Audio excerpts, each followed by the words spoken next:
Muy bien. Buenos días a todos. En primer lugar, agradeceros la presencia en esta segunda jornadas del Foro de Emprende de Tecnología Industrial. En el día de ayer nos tocó revisar una serie de aspectos, como es el emprendimiento y la universidad, los parques tecnológicos. Luego continuamos con casos de éxito, casos que han tenido lugar alrededor de determinadas ideas. Incluso, además, tuvimos también la satisfacción de comprobar de que algunos de esos casos habían pasado por la preincubadora del colegio y podíamos también haber seguido la trayectoria de esas ideas, ¿no? Vimos también los servicios que el colegio presta a través de la preincubadora y determinadas fórmulas de asesoramiento. Y por la tarde tuvimos 4 talleres, un taller sobre preparación del plan de empresa, otro sobre la gestión de personas, un tercero de gestión de la innovación y un cuarto que es trató sobre los business angels y el perfil de necesidades desde el punto de vista del inversor, con objeto de facilitar también el contexto del emprendedor y las cuestiones que tienen que ver con el emprendedor, ¿no? En el día de hoy tenemos también 3 partes que consideramos interesantes. En primer lugar, vamos a contemplar el fenómeno del emprendimiento desde una escuela de negocios, y además una escuela de negocios que lleva muchos años vinculada a la formación de emprendedores. En segundo lugar, vamos a hablar a oír sobre la financiación desde el lado público de los proyectos para emprendedores. Y finalmente tendremos una mesa redonda sobre el lado privado de la financiación, con lo cual creemos que en este programa estamos cubriendo los aspectos fundamentales que rodean a cualquier proyecto de un emprendedor, ¿no? En este comienzo de esta mañana, lo que viene a presentarnos su experiencia es la EOI, la Escuela de Organización Industrial. La Escuela de Organización Industrial, en cierto modo, está muy vinculada a la ingeniería industrial porque nació hace 58 años en los bajos de la Escuela de Ingenieros Industriales del Paseo de la Castellana, con lo cual siempre ha habido una vinculación que ha continuado, pues porque muchos de nosotros incluso somos antiguos alumnos o somos colaboradores de la escuela. Tenemos como colegio y como asociación de ingenieros de Madrid, tenemos varios programas, varios másteres en colaboración con la escuela y distintas actividades también de colaboración en el ámbito de la emprendiduría, con lo cual pues es lógico que esta vinculación se plasme también en conocer una experiencia que nos parece que es ciertamente muy positiva, ¿no? Viene además a comunicarnos estas experiencias Luis Sánchez Enríquez, que es director del recientemente configurado Instituto de Competitividad y Emprendedores. Él es licenciado en Ciencias Económicas y Empresariales, es máster en Dirección General por parte de la EOI y tiene cursos de doctorado en la Universidad de León, es experto en diversas materias alrededor de los emprendedores, es miembro del Comité Ejecutivo del EISB, el Entrepreneurship, Innovation and Small Business, ponente en diferentes congresos, organizó el MIT Global Startup Workshop en Madrid, coautor de varios libros, y yo creo que además, desde que te conozco, siempre has estado vinculado a los temas de emprendedores, con lo cual es una verdadera satisfacción tenerte aquí, o sea, cuando quieras. Muchas gracias, Ángel.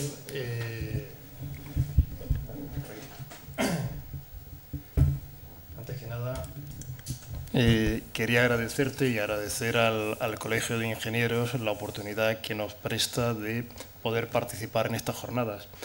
Creo que todo este tipo de jornadas son fundamentales para seguir prestigiando lo que es el fenómeno emprendedor en nuestro país, es decir, el emprendedor o el empresario. Yo creo que después de más de 15, 20 años trabajando en este ámbito, desde la escuela y de otras muchas instituciones, ya empezamos a percibirlo como una persona inquieta, con ganas de hacer cosas diferentes, con ganas de innovar y con ganas de comerse el mundo realmente. No es solo, o sea, no es la percepción que teníamos antes o del explotador o del empresario que va a sacar el máximo rendimiento de sus empleados.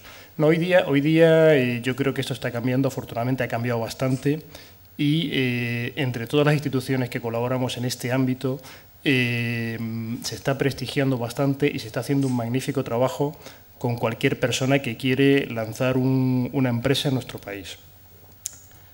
Voy a ver si está cargada la presentación, perdonad un segundo. No sé si...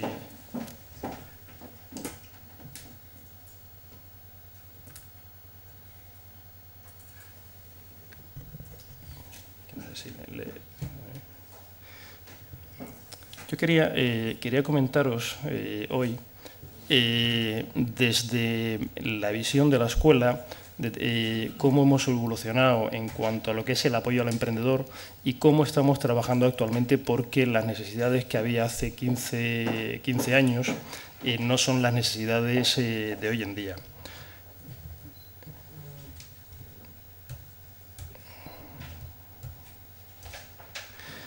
Como dice Ángel, la escuela se fundó en el año 55 en los bajos de la Escuela de Ingenieros, es decir, somos una institución con vocación tecnológica desde el principio. Una institución que ha tenido un ADN innovador desde la propia fundación, es decir, creo que ingeniero viene de ingenio, e ingenio significa estar continuamente desarrollando temas nuevos o herramientas nuevas que se tienen que adaptar al entorno cambiante en el que nos encontramos. Por eso empezamos en el año 76 a desarrollar programas en el ámbito medioambiental. Es decir, fue la primera escuela de negocios que se fijó en la ingeniería medioambiental, que empezó a hacer máster en este ámbito y de hecho, unos 10 años después empezamos a aplicarlo en la pequeña y mediana empresa, cuando el tema del medio ambiente en este país era poco menos de tirar el papel en la papelera y poco más. Nos fuimos a Latinoamérica en el año 92, comenzamos con la formación online en el año 97, cuando esto de Internet todavía era una cosa que no todos teníamos ordenador, no había un ordenador en cada casa, y desde el año 95 venimos trabajando ya de una manera muy amplia en lo que es el campo de los emprendedores. Para que se hagan una idea, han pasado por la escuela más de 80.000 antiguos alumnos. Hoy hay aquí bastantes de ellos, esperamos que haya más o que alguno de ustedes pues, nos quiera conocer en el futuro. Tenemos más de 1.200 profesores colaboradores, porque al final trabajamos prácticamente en cualquier campo relacionado con la economía, con la ingeniería que ustedes puedan imaginar, y si no lo tenemos en este momento en catálogo, lo desarrollamos. Hacemos más de 150 actividades al año en cuanto a foros, y tenemos más de 26 colaboraciones con diferentes universidades y escuelas, tanto en España como en otros países de Latinoamérica. Trabajamos en 3 grandes ejes: el eje de sostenibilidad, el eje de innovación y el eje de emprendeduría. Aunque para mí realmente casi os diría que los 3 ejes son lo mismo. Es decir, hoy día un emprendedor puede ser un emprendedor en el ámbito de la economía verde, en temas de eficiencia energética, en temas de ecoinnovación. La innovación siempre está relacionada con cualquier empresario, con cualquier emprendedor. Una empresa que no tiene una ventaja competitiva sostenible, yo creo que no es nada y está condenada a desaparecer. Y, desde luego, el tema de la emprendeduría y competitividad como eje transversal de todas las acciones que hacemos. ¿Por qué empezamos con el tema de emprendedores en el año 95? Pues básicamente por la inquietud que ha tenido siempre la escuela por hacer cosas nuevas y por ser un instrumento, a fin de cuentas, del Ministerio de Industria. Somos una fundación pública del Ministerio de Industria. En el año 95 pues había unas tasas de paros muy importantes.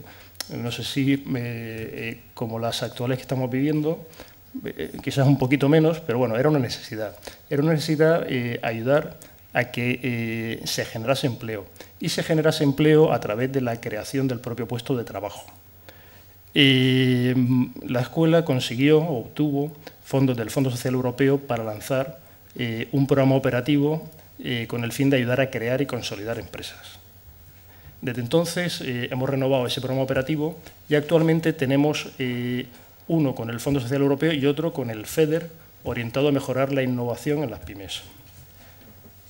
¿Qué hemos variado desde el año 95? En el año 95, como les decía, nos centrábamos solo en autoempleo. Vamos a ayudar a crear empresas.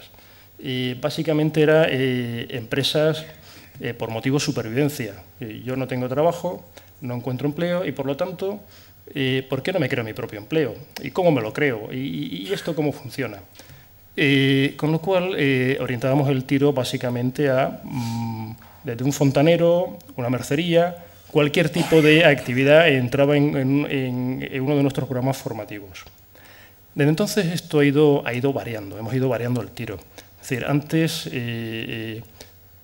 una vez que los ayudabas a constituirse, lo importante ya no era crear solo la empresa, sino que sobreviviera.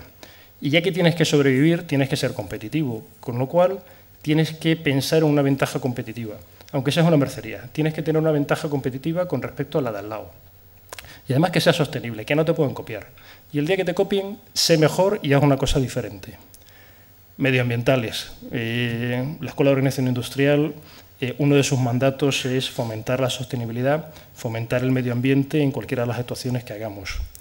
Que sean innovadoras y, sobre todo, un tema muy importante en nuestro país, fomentar la igualdad de oportunidades pues entre hombres y mujeres.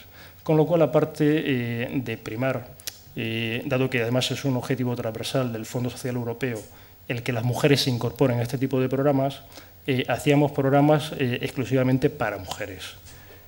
Pero hoy día, como digo, esto ha ido variando. Además, queremos que sean sociales. El tema de la responsabilidad social corporativa ha pasado el concepto de, bueno, pues dedico una parte de mi tiempo, una parte de mi dinero a hacer obras de caridad, a que hoy día los emprendedores ya piensen que es un tema que hay que integrar dentro de la propia idea de negocio que están montando. ¿Por qué? Porque esta idea de sostenibilidad al final acaba revertiendo en la empresa. Es un tema reputacional, un tema de prestigio que, quieras o no quieras, se acaba traduciendo en rentabilidad. Digitales, es decir, hoy yo creo que ya ninguno de nosotros concebimos una empresa que no tenga una página web. Es más, ya se sobreentiende que todos tenemos que tener una página web bien estructurada, pero tenemos que saber cómo estar en las redes sociales, cómo capitalizar LinkedIn, Twitter, Facebook. Es decir, sabemos que se vende por Twitter. O sea, yo conozco empresas que venden por Twitter y por LinkedIn. ¿Cómo podemos hacerlo nosotros? Este es uno de los temas que también hoy día es fundamental en cualquier programa formativo que quiera ayudar a una empresa o a un emprendedor a tener una ventaja competitiva sostenible. Conocer las redes sociales y utilizarlas. Y, por supuesto, internacionales, o más que internacionales, llamémoslas globales. Es decir, el mercado hoy día es el mundo. El pensar que me monto mi empresa solo en Madrid, solo en Valladolid, sencillamente porque conozco mi mercado local, al final es un error. Si hoy día ya tenemos una tienda de chinos en la esquina. Estuve en la Isla del Hierro, hará cosa de un mes. 6.000 habitantes, 7.000 habitantes, la doble insularidad que se comenta ahí en Canarias, es muy complicado llegar, hay que coger 2 aviones, se tarda casi un día. Bueno, pues ya tienen su tienda de chinos allí en la Isla del Hierro. Es decir, la globalidad nos está llegando a todos. Y tenemos que aprender, los emprendedores tienen que aprender a que sus ideas de negocio tienen que intentar ser globales desde el minuto 1. Es decir, por ejemplo, conozco otra empresa en Las Palmas que se dedica a hacer carátulas y estos slides que hay para televisiones. Bueno, pues ellos, aparte de vender ya en el mercado local y en el mercado nacional, ya trabajan en red. Y trabajan en red con desarrolladores en diferentes países. Cooperan, tienen colaboradores en Francia, en Alemania, en Estados Unidos, que a la vez que les permite desarrollar nuevos productos de manera conjunta, les permite acceder a nuevos mercados. empresas en red. Si no tienes capacidades, las buscas fuera. Si no hablas un idioma, contratas. Es decir, pero hay que tener una mentalidad abierta y es una de las cosas que todos los que nos dedicamos a la formación en el ámbito de emprendedores tenemos que tener interiorizada. ¿Cómo nucleamos nosotros nuestro trabajo con emprendedores? Pues básicamente a través de tres líneas. Es decir, estamos continuamente innovando. Esto que les comenté del ADN innovador nos lo aplicamos continuamente. Lo hacemos a través de la formación, es decir, seguimos dando formación en el ámbito de creación de empresas. Seguimos teniendo cursos para cualquier tipo de emprendedor que quiera montar una iniciativa. Pero estamos variando el tiro bastante a programas de creación de base tecnológica. Diría que hace cosa de 6 años, programas de creación de base tecnológica hacíamos muy poco en la escuela. Y hacíamos muy poco básicamente porque esto de la base tecnológica, de la innovación en nuestro país, era una cosa complicada. Realmente montar un programa y que se te llenase era muy complicado. Es decir, te ibas a cualquier comunidad autónoma, salvo las 3, 4 mucho más industrializadas, y era un verdadero triunfo tener alumnos con ideas innovadoras que aplicasen tecnología. Curiosamente, esto ha cambiado mucho y ha cambiado para bien. Es decir, hoy día hay muchas instituciones que están trabajando en este ámbito y potenciando el que se aplique la tecnología en cualquier iniciativa emprendedora. Es decir, el Colegio de Ingenieros, los parques tecnológicos industriales, CEDETI. Esto está llevando también a una cooperación institucional entre todos los que nos dedicamos a este tipo de iniciativas, a fin de potenciar y retroalimentar a cualquier emprendedor que quiera lanzar su empresa. Es decir, nos viene una empresa con determinado sesgo, podemos lanzarla al Colegio de Ingenieros, hablamos con ENISA, hablamos con CEDETI, ellos hablan con nosotros. Al final, con todo este tipo de cooperaciones, lo que estamos consiguiendo es mejorar el ecosistema emprendedor e innovador de nuestro país. Hemos pasado, para que se hagan una idea, de hacer 2 o 3 cursos de base tecnológica al año a hacer más de 20. Y podríamos hacer 30 y 40. Es decir, hoy día sí que hay campos, sí que hay innovación y sí que hay empresas de base innovadora en nuestro país, a pesar de la crisis que tenemos. Hemos desarrollado también una serie de programas orientados a emprender en verde. Es decir, la sostenibilidad, es tecnología, es innovación y además está generando bastante negocio. España, pues es uno de los países punteros en el ámbito de las renovables. Temas de energía solar, energía eólica, hay gestión de parques, a pesar de por los recortes que ha habido en el último año en cuanto al apoyo a las renovables, sigue habiendo bastante formación y bastante gente preparada en este ámbito. Y nosotros estamos lanzando programas orientados a la eficiencia energética, a la creación de empresas de servicios energéticos, colaboración con el IDAE. Estamos lanzando programas de emprender en verde, es decir, cualquier iniciativa orientada a fomentar la sostenibilidad, el medio ambiente, eficiencia energética. Y estamos lanzando programas orientados a la ecoinnovación, es decir, que es un tema también, yo creo que muy de ingeniería industrial. La segunda gran línea que tenemos es la Cátedra de Emprendedores de hoy, que el cátedro tenemos el honor y el placer de contar con Ángel como la persona que dirige esta cátedra y hoy la Caixa de Emprendedores. La función de esta cátedra es desarrollo de nuevas metodologías, estar continuamente innovando, proponiendo programas diferentes, raros, orientados a colectivos muy específicos que realmente pueden aportar a este país ese plus que necesitamos para seguir siendo punteros en determinados aspectos. El desarrollo de un premio de emprendedores y el estar en contacto con una serie de foros de inversión. Al final, el ecosistema emprendedor es fundamental. O sea, el que te dedique solo a una parte de la formación es dejar cojo a un emprendedor. Tienes que intentar cubrir, si no directamente con tus propios medios, con una red de contactos, ese apoyo integral que le puedes dar a una persona que tiene una idea de negocio.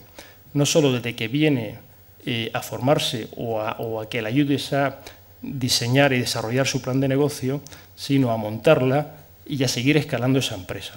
En este caso, colaboramos con el Keiretsu, que es, yo creo que uno de los fondos de inversión más importantes a nivel mundial.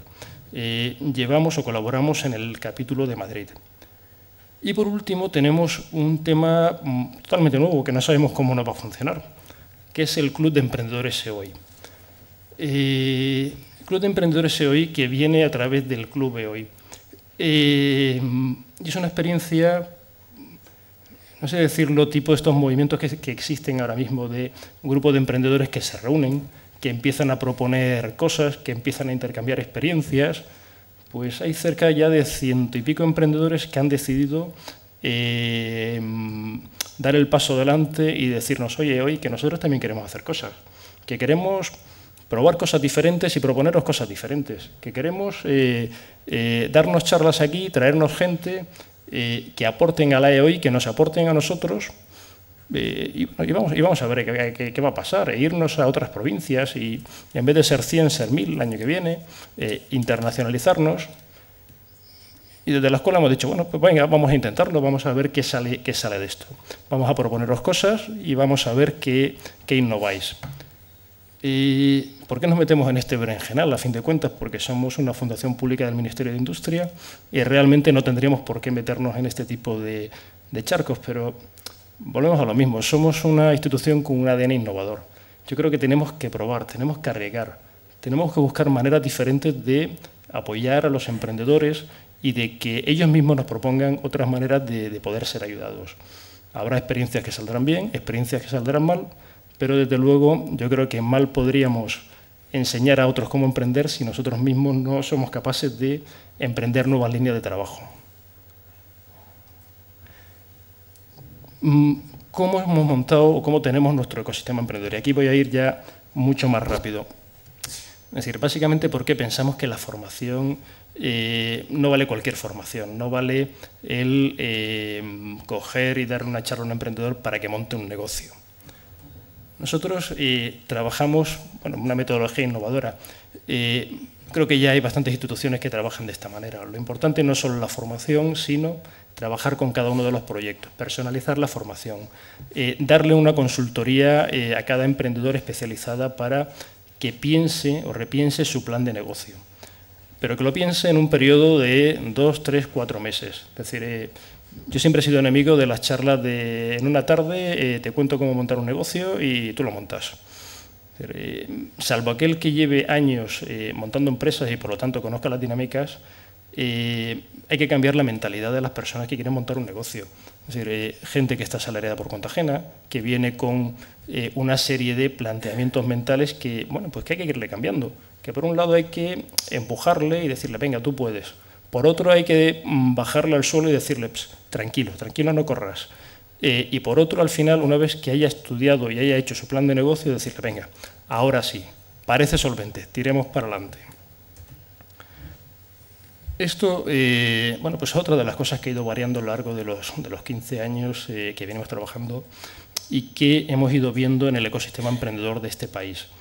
Pues hace 15 años veíamos que había pues en muchas instituciones pues el plan de agencias de desarrollo local, que siguen existiendo, pero en aquella época veíamos que era, bueno, pues la persona que había salido de la universidad y que por lo tanto bueno, pues aconsejaba a un emprendedor, a un señor o una señora que se iba a hipotecar su casa o a pedir un préstamo, pues se permitían el lujo de asesorarles en cómo montar un negocio.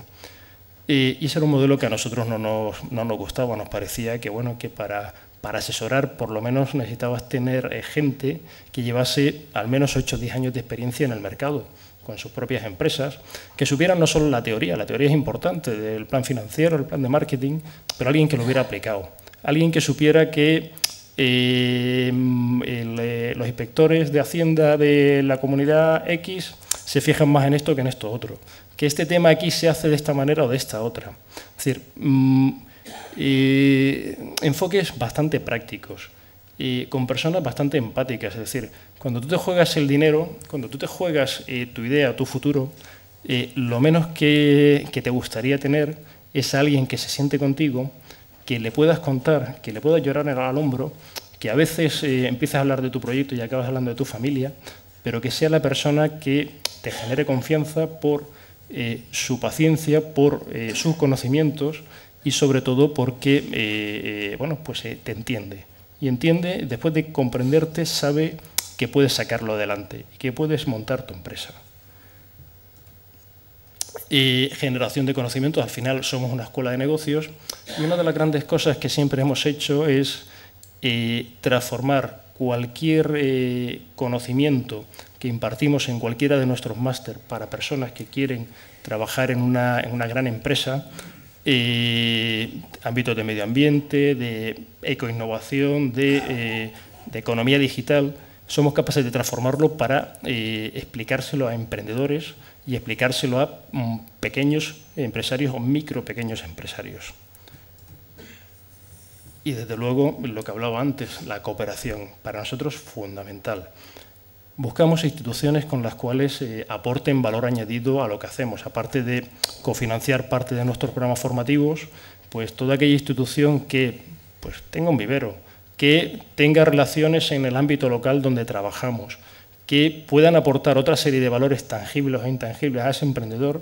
Al final lo que conseguimos con ellos es que realmente mejorar las posibilidades de éxito de esa empresa. Con lo cual, desde hace 15 años venimos trabajando con más de 60 instituciones por toda España, todo tipo de empresas, cada una con sus niveles de apoyo al emprendedor y realmente nos ha funcionado muy bien. Yo sigo siendo un auténtico convencido de lo que es la cooperación. Cooperación institucional, pero también cooperación empresarial y es una de las cosas que recomendamos siempre a nuestros emprendedores. Puede que no tengas mucho dinero, pero seguro que tienes relaciones o capacidad para cambiar cromos y, por lo tanto, asegurarte la supervivencia de tu negocio.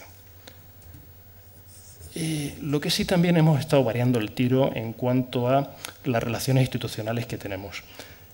Porque el tener 60, 70, 80 instituciones con las cuales colaborar por toda España, pues bueno, te permite cubrir gran parte del territorio, pero tiene la desventaja de hacer actuaciones muy pequeñitas, de poco impacto. Actualmente estamos lanzando programas con grandes instituciones, programas de impacto que te permiten hacer cosas, yo creo que bastante bonitas. Pues, por ejemplo, con la Junta de Extremadura, el Plan de Competitividad de Emprendedores de la Junta de Extremadura, con la Fundación Horizonte 22 en Castilla-La Mancha, cerca de 15 cursos para mejorar la competitividad de la pyme castellano-manchega y un programa precioso que les recomiendo que vean, que se llama el Desafío 22, orientado, o sea, en el cual se da una formación, una serie de emprendedores tienen un premio de 50.000 euros a la mejor idea empresarial y se dan microcréditos a todos aquellos que monten la empresa a tipo de interés cero. O, bueno, pues otra serie de iniciativas que estamos lanzando, que vamos a lanzar con la Diputación de Almería, con ESPRI en el País Vasco, etcétera, etcétera. Somos muy pocos, aunque parezca mentira, hacemos cerca de 60.000 horas de formación al año en temas de emprendedores y pymes, es decir, más de 120 programas de 400 horas por toda España. Pues para que se hagan una idea, somos 14 personas solo en el área de emprendedores y competitividad.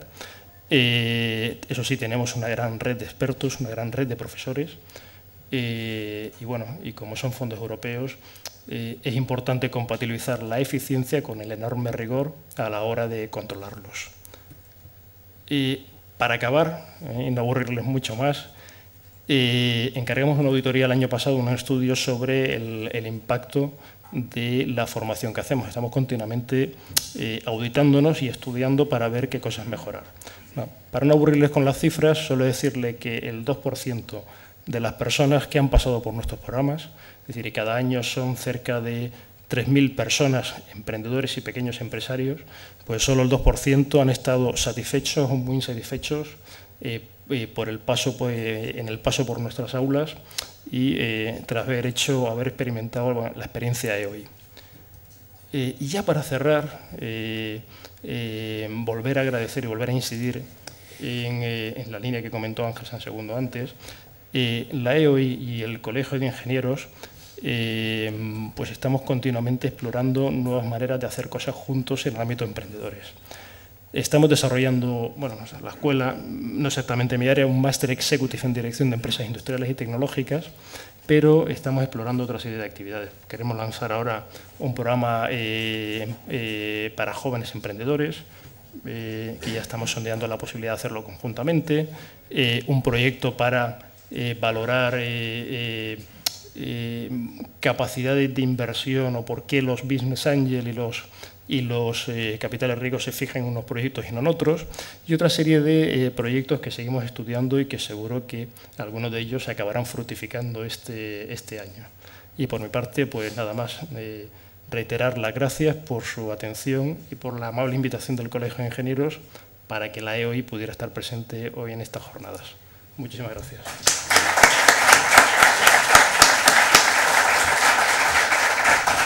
Muy bien, muchas gracias, Luis, porque en fin, yo creo que seguimos teniendo muchas cosas en común y además citar que ese programa de Horizonte 22 se imparte en nuestras instalaciones en la delegación de Ciudad Real, con lo cual hay incluso más elementos de comunicación y en alguno de esos proyectos estaremos encantados de colaborar precisamente en la medida en que podemos apoyar proyectos de desarrollo de tecnología industrial, que además es otro punto más de afinidad. Todos los proyectos verdes que has citado forman parte también de nuestro ecosistema. Tenemos un proyecto de desarrollo de formación en la medición de la huella de carbono, que además está generando empleo, con la Fundación Biodiversidad, y tenemos de nuevo pues, más elementos de comunicación, ¿no?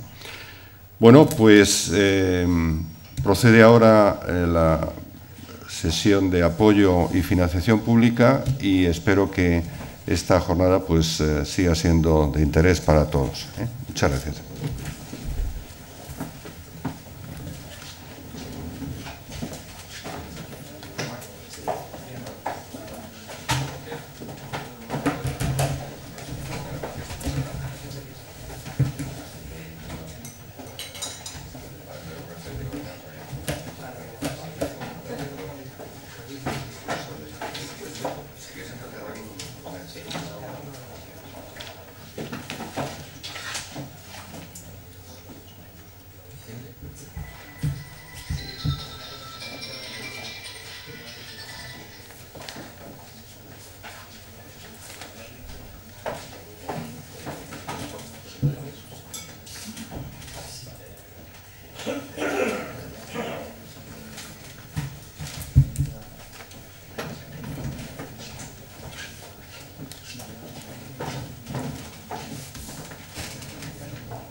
Pues buenos días a todos. Vamos a empezar ya con la parte del apoyo y la financiación pública. En primer lugar, disculpar la aparición de CEDETI.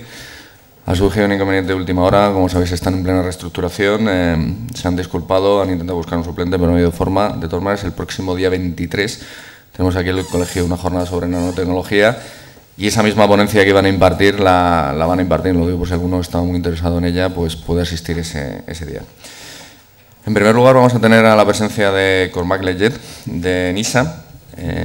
ENISA, algunos lo conocéis, es la entidad nacional de innovación y se dedica, entre otras muchas cosas, a apoyar, como explicaba antes Luis Sánchez, a jóvenes emprendedores y a no tan jóvenes para que lleven a cabo sus proyectos. En este caso nos acompaña Cormac, que es el técnico de Relaciones Institucionales de ENISA, que lleva desarrollando estas labores en los últimos 2 años.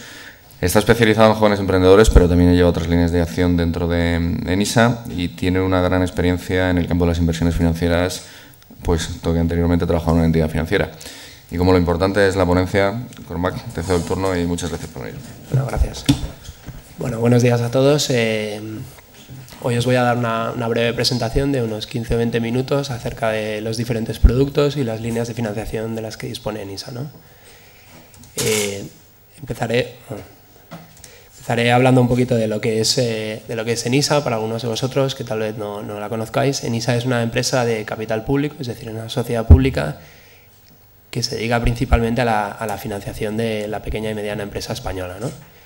Para lograrlo, ENISA utiliza como instrumento el préstamo participativo, que es el vehículo a través del cual articulamos todas nuestras inversiones en las pequeñas y medianas empresas, ¿no?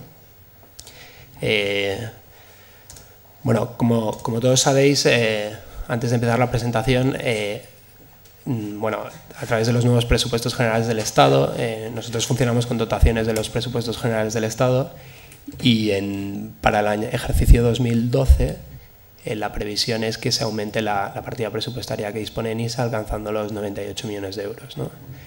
Entonces, para nosotros, en principio, el ejercicio de 2012 será muy parecido al de 2011 o incluso con un ligero incremento de actividad. También es importante notar que toda la información que voy a dar ahora acerca de las condiciones financieras de los diferentes préstamos está sujeta a los cambios que vamos a introducir en cuanto a, por ejemplo, plazos de vencimiento, en cuanto a tipos de interés, etc. La información que doy ahora es la de 2011, que es la única que puedo hacer pública. Sin embargo, sí que haré unos breves apuntes sobre cómo entendemos nosotros que se van a modificar los diferentes aspectos que veréis por escrito aquí en la presentación. Bueno, aquí tenéis la regulación legal del préstamo participativo, por si alguno se quiere remitir a ella. En general, os decía antes que el instrumento que utilizamos es el del préstamo participativo.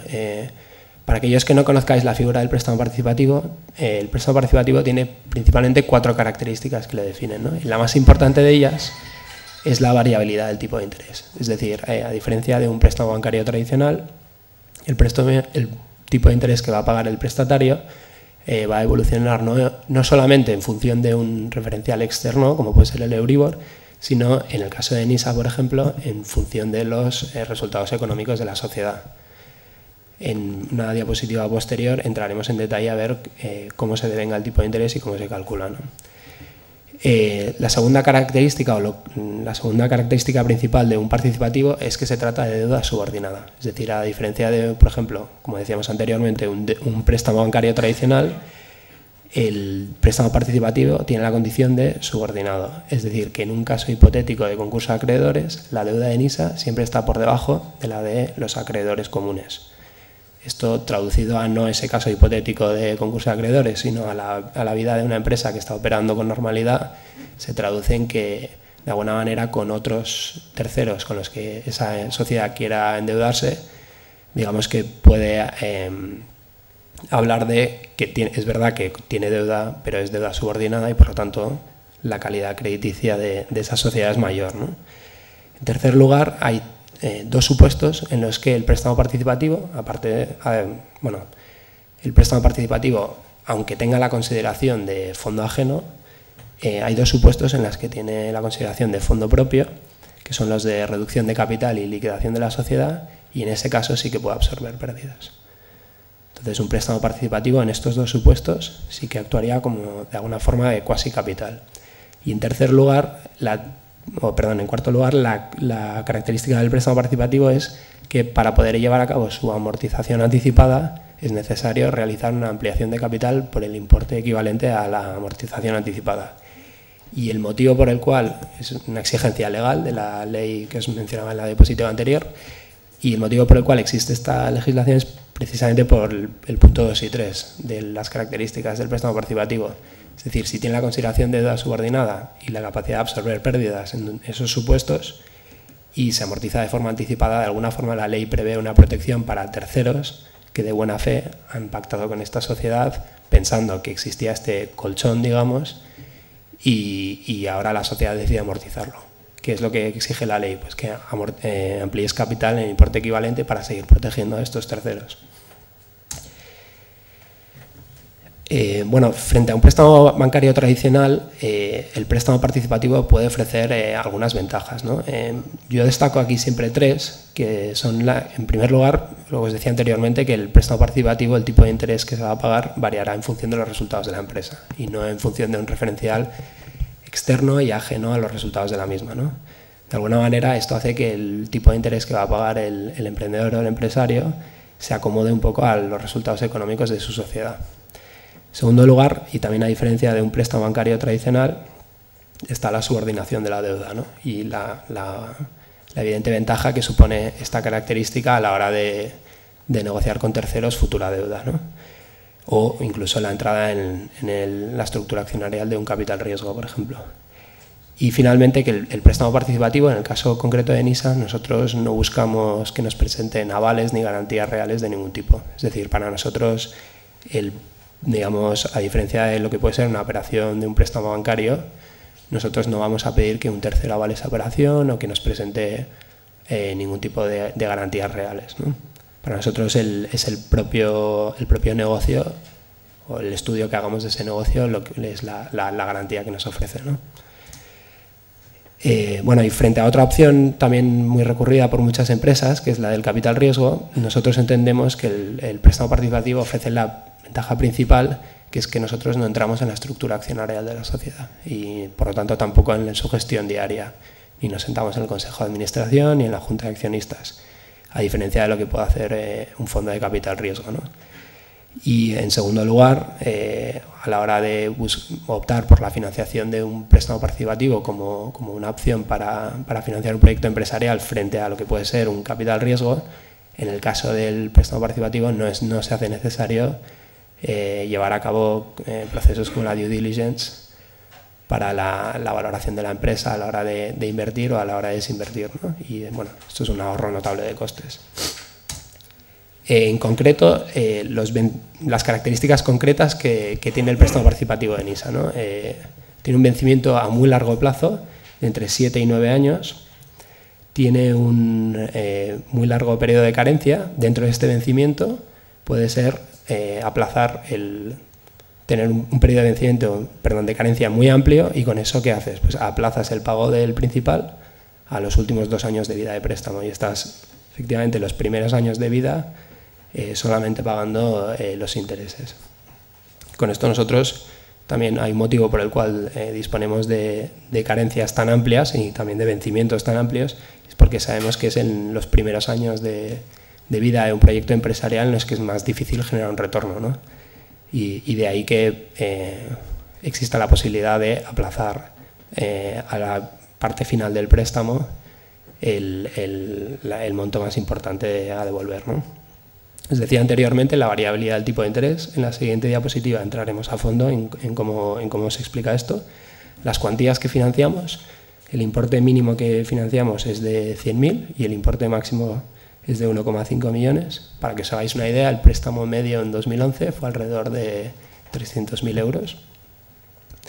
Y entramos en cualquier sector de actividad, es decir, financiamos cualquier tipo de empresa, salvo aquellas que estén en el sector inmobiliario o financiero. Son 2 sectores de la actividad que están excluidos de nuestro objeto social. Os decía anteriormente, el tipo de interés o la variabilidad del mismo, ¿no? El empresario o el emprendedor que contrate, al final es la sociedad la que contrata el préstamo con nosotros, va a pagar sí o sí, independientemente de sus resultados, un tipo de interés mínimo de Euribor más 0,75. Ojo, aquí lo que os mencionaba anteriormente, estamos hablando de los datos de 2011 que están siendo revisados actualmente y que van a sufrir modificaciones en las próximas semanas. Entendemos que para el 15 de junio debería estar ya todo publicado. Pero de todas formas, cuando termine la presentación os haré algunas indicaciones sobre por dónde creemos que van los tiros. El tipo de interés, el mínimo, pagadero de forma trimestral, sí o sí, independientemente de los resultados de la empresa. Llegado un momento, al final, bueno, una de las obligaciones en las que incurre una persona que contrata un préstamo participativo es la de presentarnos o bien las cuentas anuales, o la auditoría de cuentas, y en base a ese documento nosotros intentaremos calcular el tipo de interés variable, que se calculará o será fruto de la operación de calcular los resultados antes de impuestos entre los fondos propios. Si el resultado de esa operación es superior al tipo de interés mínimo, empezará a devengar el tipo de interés variable, que en cualquier caso la suma de los dos nunca estará por encima del 6%. Es decir, traducido a números reales, estamos hablando a tipos actuales de un Euribor más 0,75, es decir, alrededor de un 2,25% como tipo de interés mínimo. Si es que solamente sean unos resultados modestos o incluso en una situación de pérdidas, es en lo que se enfrentaría, a los pagos a los que se enfrentaría la empresa. En caso de que los resultados sean mejores y que la rentabilidad supere ese tipo de interés mínimo, empezaría a devengar el tipo de interés variable, que en cualquier caso la suma de los dos nunca será más de un 6.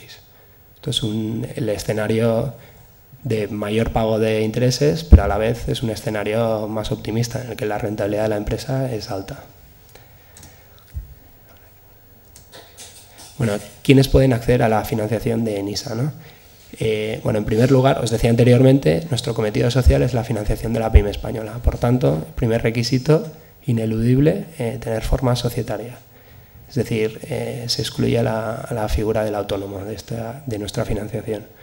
Y en segundo lugar, que esa sociedad mercantil tenga la consideración de pyme en función de la definición de la Unión Europea. Eso es, a grandes rasgos, menos de 250 empleados, una facturación por debajo de 50 millones al año y no estar participada en más de un 25% por una no pyme, ¿no?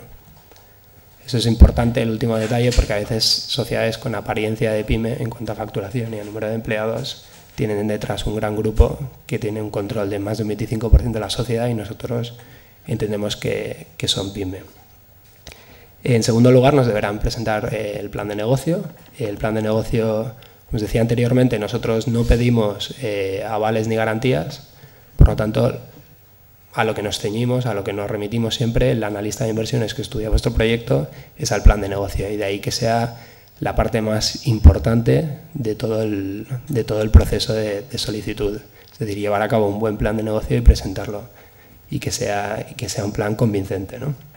Tiene que presentar, o luego entraremos en detalles sobre qué tiene que contener el plan de negocio, pero bueno, básicamente tiene que ser hablar sobre la viabilidad técnica del negocio y demostrar la solvencia profesional de las personas que están detrás, ¿no? La financiación de ENISA está vinculada a la estructura financiera y económica de la empresa. ¿Esto qué significa? Que nosotros, a pesar de que nosotros no exigimos avales ni garantías a la empresa, la financiación de ENISA nunca es sustitutiva de la financiación privada, es complementaria. ¿Esto qué significa? Que nosotros no vamos a asumir el 100%, bajo ningún caso vamos a asumir el 100% de la inversión que quiere realizar la empresa. Nosotros acompañamos a una inversión que ya se está realizando. Muchas veces me pregunta la gente sobre hasta qué porcentaje entra en ENISA. No hay un porcentaje fijo, pero la idea es que nosotros de alguna manera coinvertimos en el proyecto de la mano del emprendedor o del dinero que haya levantado el emprendedor, ya sea vía la propia empresa, vía un fondo de capital riesgo o un tercer socio industrial que decide invertir en la empresa. Pero desde luego se excluye la posibilidad de que ENISA asuma el 100% de la inversión de un proyecto empresarial. Según el caso, el tamaño de la empresa y el importe que nos soliciten, podremos solicitar auditoría de cuentas, aunque en general nos vale con las cuentas depositadas en el registro mercantil. Bueno, un poco el perfil de la empresa a la que nosotros financiamos, en principio suelen ser microempresas de entre 0 y 9 trabajadores, son las que más operaciones hemos formalizado en el ejercicio 2011. Suelen ser empresas también de relativa o de muy reciente constitución, en los últimos 3 años. Y por sectores de la actividad, normalmente los sectores de actividades informáticas o de IT son los que se han llevado un mayor porcentaje de nuestros préstamos. En cuanto a comunidades autónomas, tenemos una distribución geográfica muy vinculada a lo que es Cataluña y Madrid, donde entre las dos comunidades superan el 60% de nuestra cartera. En el caso de Madrid está algo por debajo del 30%. Algunos números sobre ENISA.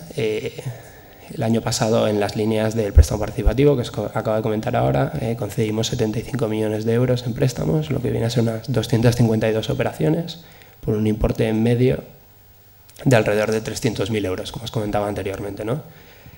Ahí veis que el plazo medio de carencia que han contratado las empresas está en 3,63 años, dentro de un vencimiento de 6 años.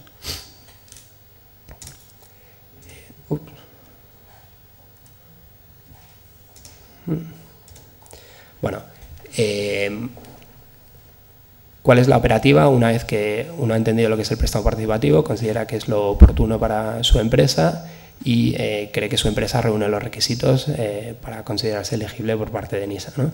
Pues el primer paso sería una toma de contacto como la que puede ser hoy, o una llamada por teléfono, o una visita a nuestra página web, etc. El segundo paso sería cumplimentar el formulario online que hay en nuestra web y remitirnos el plan de negocio. Hay un modelo de plan de negocio en nuestra página web, un PDF, que os puede servir de guía, pero en cualquier caso el formato es libre y simplemente esa guía contiene el contenido mínimo que exigimos en un plan de negocio.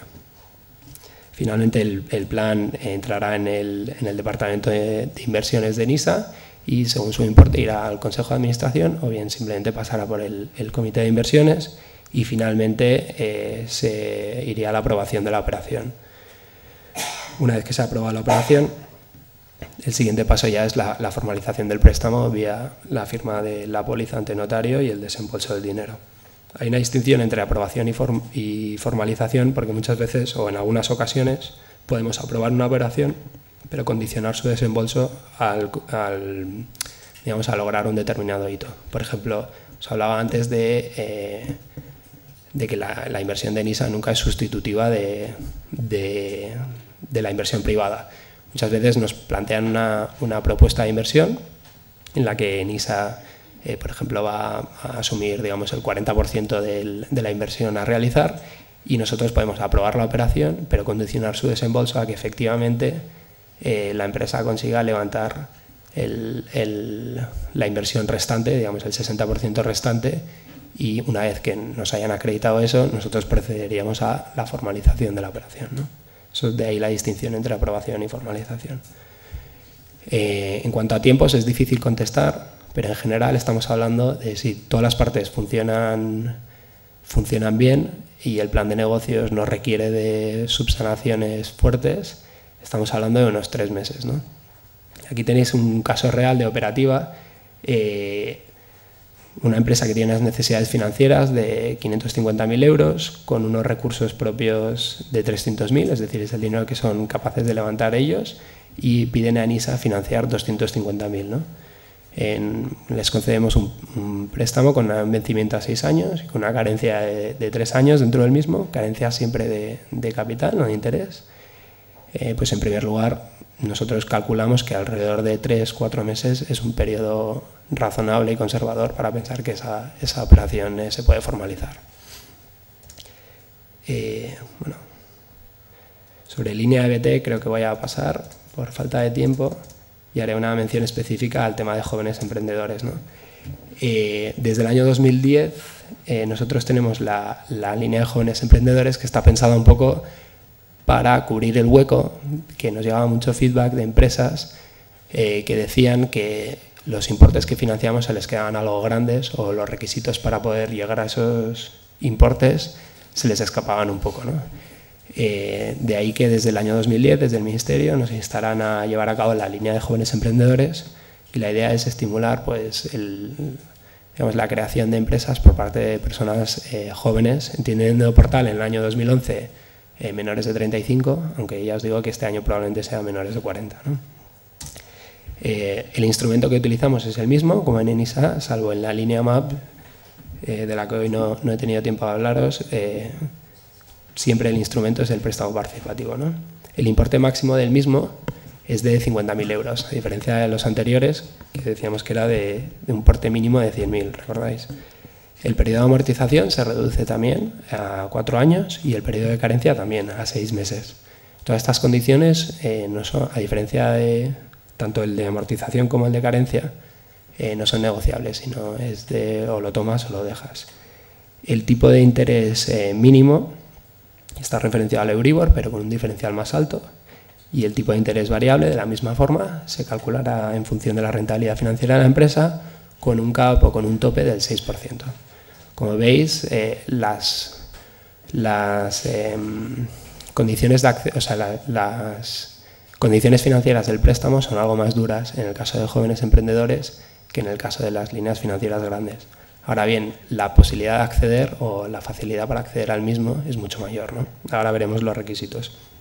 El principal requisito, además de que la sociedad esté constituida y sea una pyme, es que el promotor aporte con recursos propios al menos un 15% lo solicitado. Es decir, si nos solicitan 50.000 euros, que escrituren 7.500 en su capital social. Como veis, el requisito, digamos, de financiación que exigimos por parte de del emprendedor es mucho menor, los requisitos de entrada, es bastante más fácil acceder al mismo, ¿no? Bueno, por falta de tiempo no iré a través de la documentación que tenéis que presentarnos, pero vamos, es toda muy sencilla y de cajón. Hay algunas particularidades, como un par de certificados que tienes que obtener de la Seguridad Social y de la Administración Tributaria, demostrando que la sociedad está libre de deudas. Los requisitos mínimos que debe contener el plan de empresa. Sí que me gustaría hacer un pequeño inciso acerca de la fórmula de tramitación. A diferencia de las líneas grandes, el joven emprendedor, por el volumen de operaciones que son, que el año pasado fueron prácticamente 700 operaciones, ENISA no tiene la capacidad de administrar eso y se ha buscado una serie de partners, ¿no? En el caso de la Comunidad de Madrid, ya sea bien a través de AG Madrid, la Asociación de Jóvenes Emprendedores de Madrid, o ya sea bien a través de Madrid Emprende, que es miembro de la red de ANCES, son organismos que pueden tramitar vuestra solicitud, ¿no? Y ellos, digamos, hacen la primera criba inicial, no hacen una evaluación del proyecto, sino simplemente se aseguran de que el proyecto que nos remitan a nosotros está maduro como para estudiar su viabilidad, es decir, que cumplen con todos los requisitos formales de alguna manera, pero lo que es la propia viabilidad del proyecto y si se aprueba o no, la decisión final recae sobre ENISA. Jóvenes emprendedores, el año pasado formalizamos algo más de 600 operaciones y bueno, el importe medio fue de 40.000 euros y concedimos 24 millones de euros en esta fórmula. Os decía antes, son las asignaciones presupuestarias. En el anteproyecto de ley que ha presentado el Gobierno de presupuestos contiene una mención específica a de nuevo renovar la línea de jóvenes emprendedores con 20 millones de euros. Por lo tanto, para 2012 prevemos unos números muy parecidos a los que podéis ver aquí. Y bueno, por falta de tiempo me abstendré de comentar la línea de salida al MAP. No sé si alguno de vosotros tenéis alguna pregunta. De acuerdo, perfecto, muy bien.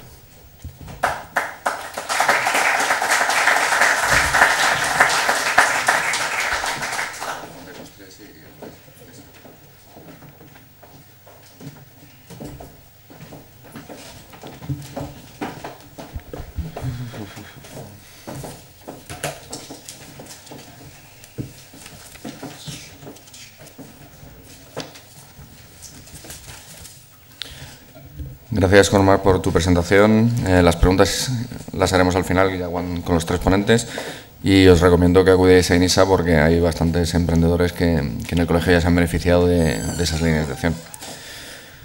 A continuación damos paso a Valmadrid. Nos acompaña Julia Sainz, a quien ya tuvimos el placer de recibir en un encuentro de emprendedores hace 2 años. Julia es licenciada en Ciencias Económicas y Empresariales, profesora durante muchos años de Economía en la Universidad Complutense, en el Colegio Universitario CEU, en el Colegio Universitario Cardenal Cisneros de Madrid y en la Escuela de Turismo de Palma de Mallorca.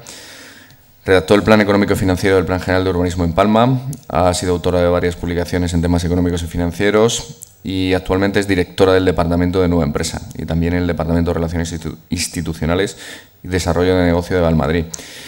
Y su amplia experiencia y sus buenas explicaciones, pues estamos encantados de tenerlas aquí. Pues muchas gracias, Julia. Muchas gracias. Muchas gracias a todos por estar aquí y al colegio por darnos la oportunidad de presentar a nuestra institución y presentar qué podemos ofrecer a los emprendedores y a los empresarios en el día de hoy.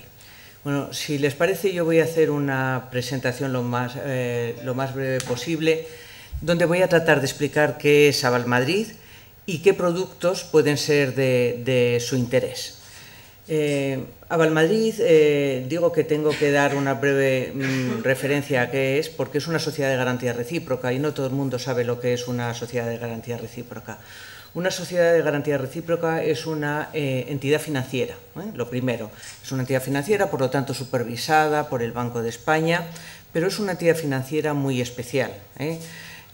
Son unas entidades financieras que nacen a raíz básicamente de los pactos de la Moncloa y que tienen como único objetivo, y esto yo hago mucho hincapié, en proveer de una financiación adecuada a la pequeña y a la mediana empresa. Es decir, la gran empresa tiene sus propios vías de financiación y la pequeña empresa en España, bueno, y en general en el mundo, y la mediana encuentra grandes dificultades de financiación, sobre todo de una financiación adecuada. Y luego veremos qué quiere decir esto de adecuada.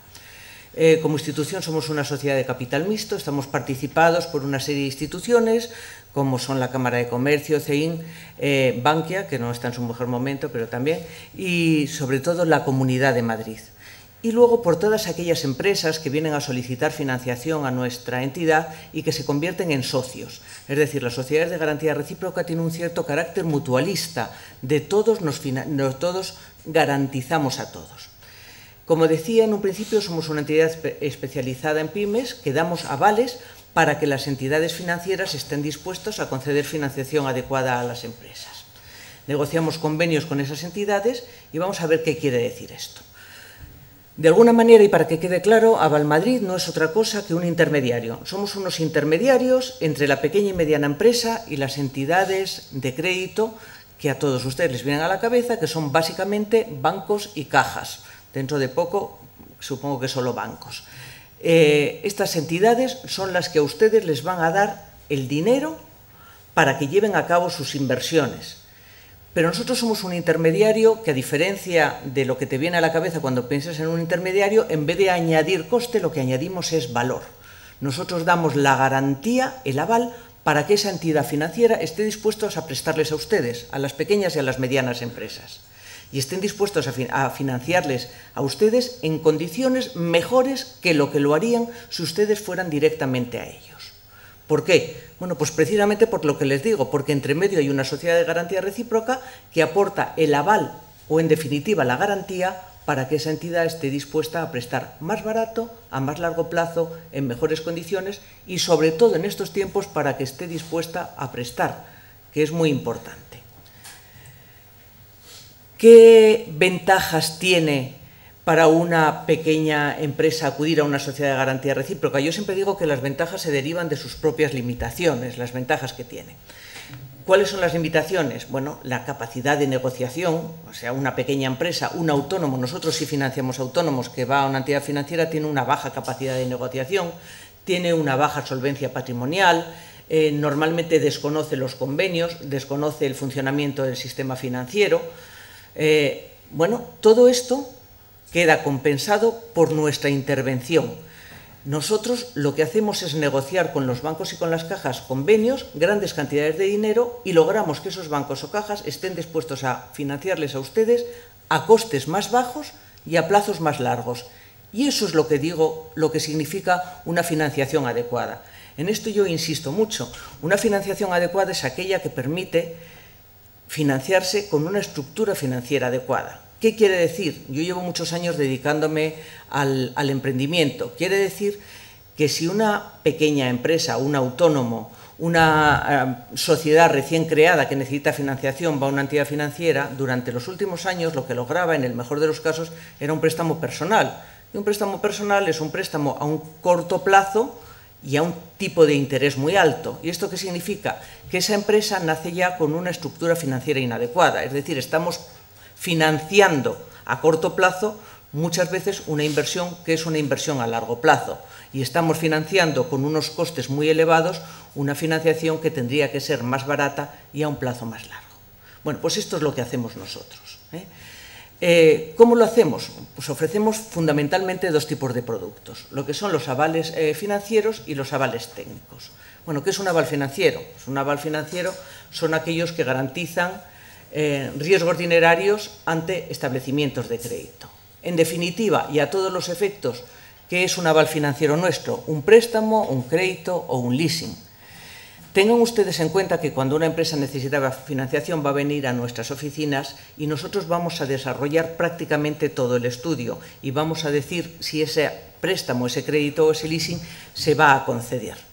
Otra cosa es luego la relación que nosotros tengamos con la entidad de crédito. ¿A quién van destinados nuestros avales financieros y nuestros avales técnicos? A todas aquellas pymes y autónomos que realicen la inversión o estén establecidos en la Comunidad de Madrid. Porque las sociedades de garantía recíproca tienen carácter territorial. Yo, como les dije, nacieron a raíz de los pactos de la Moncloa con ese objetivo único de proveer de una financiación adecuada, y normalmente hay una o varias por cada comunidad autónoma. Están vinculadas a esas comunidades autónomas que les dan una serie de bonificaciones, les dan una serie de ayudas, intervienen en su capital para que el préstamo final a la empresa sea en mejores condiciones y sea más barato. Todos estos préstamos, créditos y leasing, ¿a quién van destinados? Pues van destinados a empresas y autónomos desde el momento que nacen a cualquier momento de vida de la empresa que se quiera aumentar la inversión o que se necesite financiar liquidez. Es decir, abarcamos todo el espectro. Nosotros nos hemos dedicado, fundamentalmente yo, en los últimos años de una manera muy especial a los emprendedores, pero nuestra empresa no tiene por objetivo el emprendimiento, tiene por objetivo la financiación de las pymes y empresas madrileñas. No quiere decir que una empresa que no esté en Madrid no pueda recibir nuestra financiación. Si está ubicada en otro sitio pero realiza la inversión en Madrid, puede recibir nuestra financiación. Si está ubicada en Madrid y realiza la financiación fuera de España, también puede realizar recibir nuestra financiación. Estos son los avales financieros. Y otros son los avales técnicos, que son los que garantizan riesgos de obligaciones no dinerarias. Yo creo que en esto para ustedes puede ser muy interesante. Los avales técnicos, en este caso, nosotros no necesitamos la participación de una entidad financiera. Los avales técnicos los damos nosotros. Y los avales técnicos son fundamentalmente de dos tipos, aquellos ante la administración o ante terceros. Ante terceros son, pues, ante clientes y ante proveedores, básicamente. Los avales técnicos cada vez van teniendo más importancia y en el campo de los ingenieros creo que es fundamental. Los avales ante la administración, bueno, pues van destinados a las licitaciones, cobro anticipado de subvenciones, concursos públicos, para proyectos de inversiones innovadoras, para el ejercicio de la actividad profesional, por ejemplo, agencias de viajes, etcétera. Entonces, en este caso, decirles que nosotros somos tremendamente competitivos en los avales técnicos. Normalmente, como ustedes saben, las entidades financieras exigen una pignoración importante, en muchos casos a veces del 100%. Nosotros la pignoración, en el caso de que la exijamos, es mínima y los costes son muy interesantes. Yo estoy haciendo y estoy pensando en el caso de ustedes en las licitaciones, tanto provisionales como definitivas, para la realización de obras, tanto en nuestro territorio como en cualquier parte del mundo. Después haré referencia a que en los últimos años, bueno, estamos desarrollando unas líneas para el establecimiento de empresas españolas en el exterior y para el apoyo a las exportaciones. Esos son los dos tipos de productos, préstamos, créditos y leasing y avales técnicos. ¿En qué se concretan? Pues en líneas financieras, unas van destinadas a la inversión y otras a cubrir liquidez. Nuestra vocación, la vocación de las sociedades de garantía recíproca siempre ha sido apoyo de la inversión. Es decir, nosotros nacimos para que la empresa pequeña pueda nacer, o la mediana, y sobre todo para que pueda desarrollarse y pueda crecer. Pero en los últimos años, evidentemente, como ustedes, todos los que se hayan dedicado a los negocios saben, ha habido un problema, un gravísimo problema de liquidez de las empresas, y nosotros también hemos estado ahí, hemos entrado para tratar de solventar en la mejor manera posible ese problema de liquidez. Esto es solo para que se hagan una idea. Los avales financieros son líneas de avales normalmente destinadas a distintos sectores de la economía, en este caso de la economía madrileña, donde desde la comunidad y desde nuestra institución se trata de apoyar dando financiación muy privilegiada a determinados sectores. Por ejemplo, si en un determinado momento se quiere apoyar el comercio o la hostelería, se sacan líneas adecuadas para el comercio o la hostelería, para la innovación tecnológica, para autónomos, para emprendedores, y abarcan prácticamente todos los sectores de la economía. ¿Qué quiere decir esto? Yo les he dicho en un principio que nosotros negociamos con bancos y cajas grandes cantidades de dinero y negociamos con ellos tipos de interés mucho más bajos que los que obtendrían ustedes si van directamente a esa entidad financiera. Conseguimos plazos más largos, pero es que además nuestros socios protectores, entre los que se encuentra la Comunidad de Madrid, muchas veces nos dan fondos para que las condiciones que a ustedes se les aplican sean todavía mejores. Quiere decir que nos dan fondos para que ustedes y me voy a poner mejor en el ejemplo de innovación tecnológica, que me parece que es un aspecto más interesante para ustedes que el del pequeño comercio y la hostelería, nos dan fondos para que podamos bonificar los costes que ustedes tendrían que pagar, nos los paga directamente la comunidad y a ustedes les eximen de los mismos. Por ejemplo, la línea de innovación tecnológica va destinada a todas aquellas inversiones directamente relacionadas con la innovación, que supongan cambios cualitativos, inversiones en nuevos procesos productivos, etcétera, etcétera. Como les digo, a pymes y autónomos de la Comunidad de Madrid, y se concretan en préstamos y leasing. Entonces, ¿cuáles son las condiciones financieras? Las condiciones financieras que nosotros hemos negociado con la entidad financiera, con todas las entidades financieras, tenemos convenios con prácticamente todas las entidades financieras, y si no, los podemos realizar si hay una operación lo suficientemente interesante para hacerlo. Es un tipo de interés de Euribor más 2,5, acaba de subir en este momento. Tengan ustedes en cuenta que no hay entidad financiera que esté dispuesta ahora a negociar con ninguna empresa a este tipo, a este diferencial del 2,5. Con una comisión de apertura del 0,5, y luego tienen nuestros costes, que es el coste de estudio y el coste del aval. El coste de estudio de la operación. Coste de estudio que ya les adelanto que solo se cobra si la operación se concede, si no, no incurren ustedes en ningún coste, que esto es importante. Bueno, pues en este caso de innovación tecnológica, y va a salir ya en este mes, las bonificaciones de la comunidad, ¿qué es lo que ocurre? Que, como les digo, la comunidad nos da unos fondos de tal manera que todos los costes financieros, los gastos de estudio, el coste del aval, la comisión de apertura estará bonificada, y hasta un punto el tipo de interés. Es decir, si en un momento determinado el Euribor es 2 más 2,5 de diferencial, en este caso un punto entero estaría bonificado.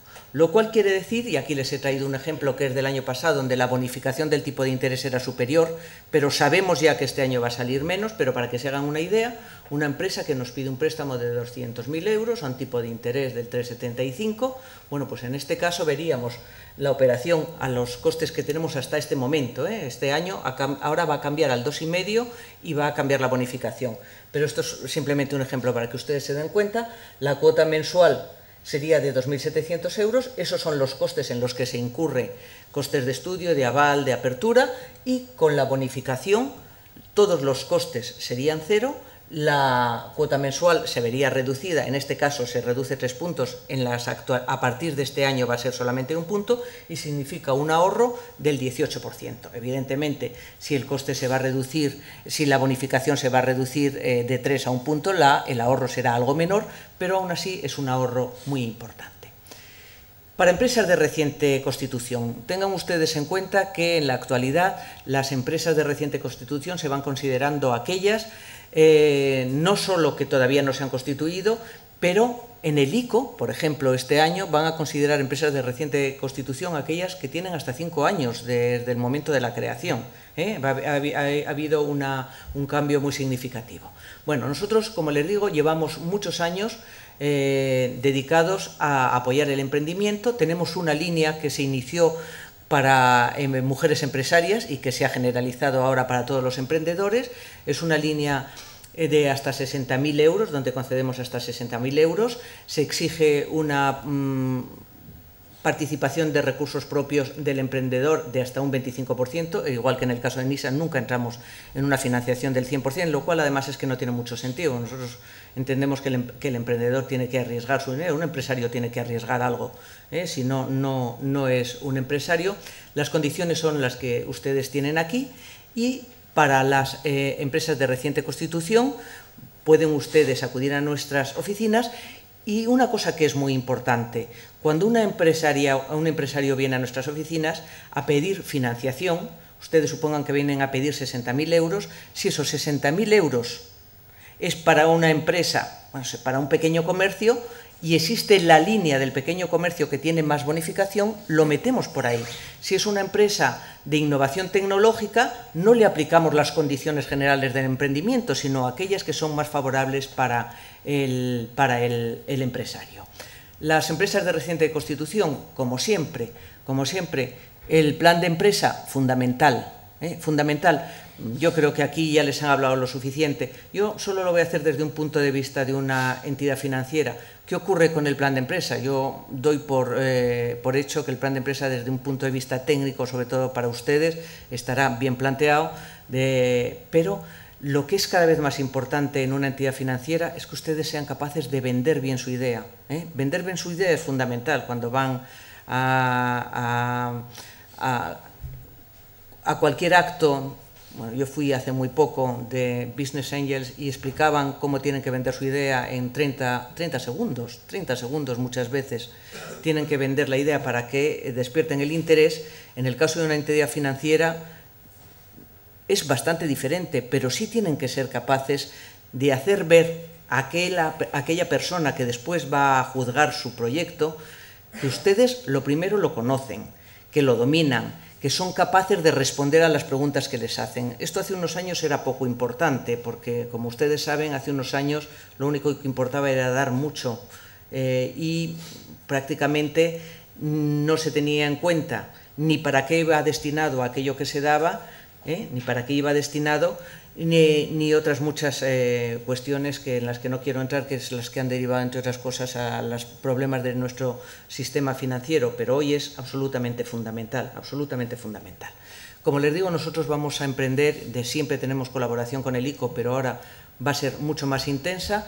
Va a salir una línea ICO SGR 2012 que va a abarcar desde inversión a comercio exterior, a emprendedores, etcétera, etcétera. Bueno, esa línea queda abierta a través de nuestras oficinas, ya no va a ser a través del facilitador, que ha tenido un éxito muy escaso, pero sí a través de nuestras oficinas, y lo cual quiere decir que en este caso yo creo que es un camino importante, porque ¿cuál es el problema que tienen las entidades financieras ahora? Bueno, el problema que ahora no quieren arriesgar, aquello que arriesgaron en demasía, un problema que no quieren o no quieren utilizar sus fondos porque además consumen capital. Bueno, con el caso de la colaboración del ICO y de la Sociedad de Garantía Recíproca, las entidades financieras tienen los fondos del ICO y la garantía de las sociedades de garantía recíproca. Esto espero que lleve a que esas entidades de crédito, a que esos bancos y a esas cajas estén dispuestas a financiar al pequeño y al mediano empresario, que es para lo que deberían estar. El plan Impulsa, al que no me voy a entretener, es un plan para financiar el circulante de las empresas.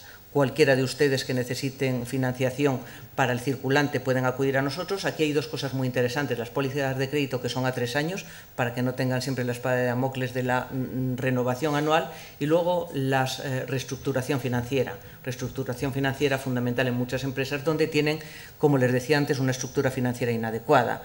Tienen préstamos de muy diversas entidades, con muy diversas condiciones. Bueno, nosotros tratamos de hacer una reestructuración para que esos costes se reduzcan y, sobre todo, para prestamizar, y quiere decir alargar los plazos. Yo siempre digo que en épocas de bajo crédito, de escaso crédito, no de bajo crédito, el precio no es tan importante como el plazo. El plazo a veces es mucho más importante, y el acceso también.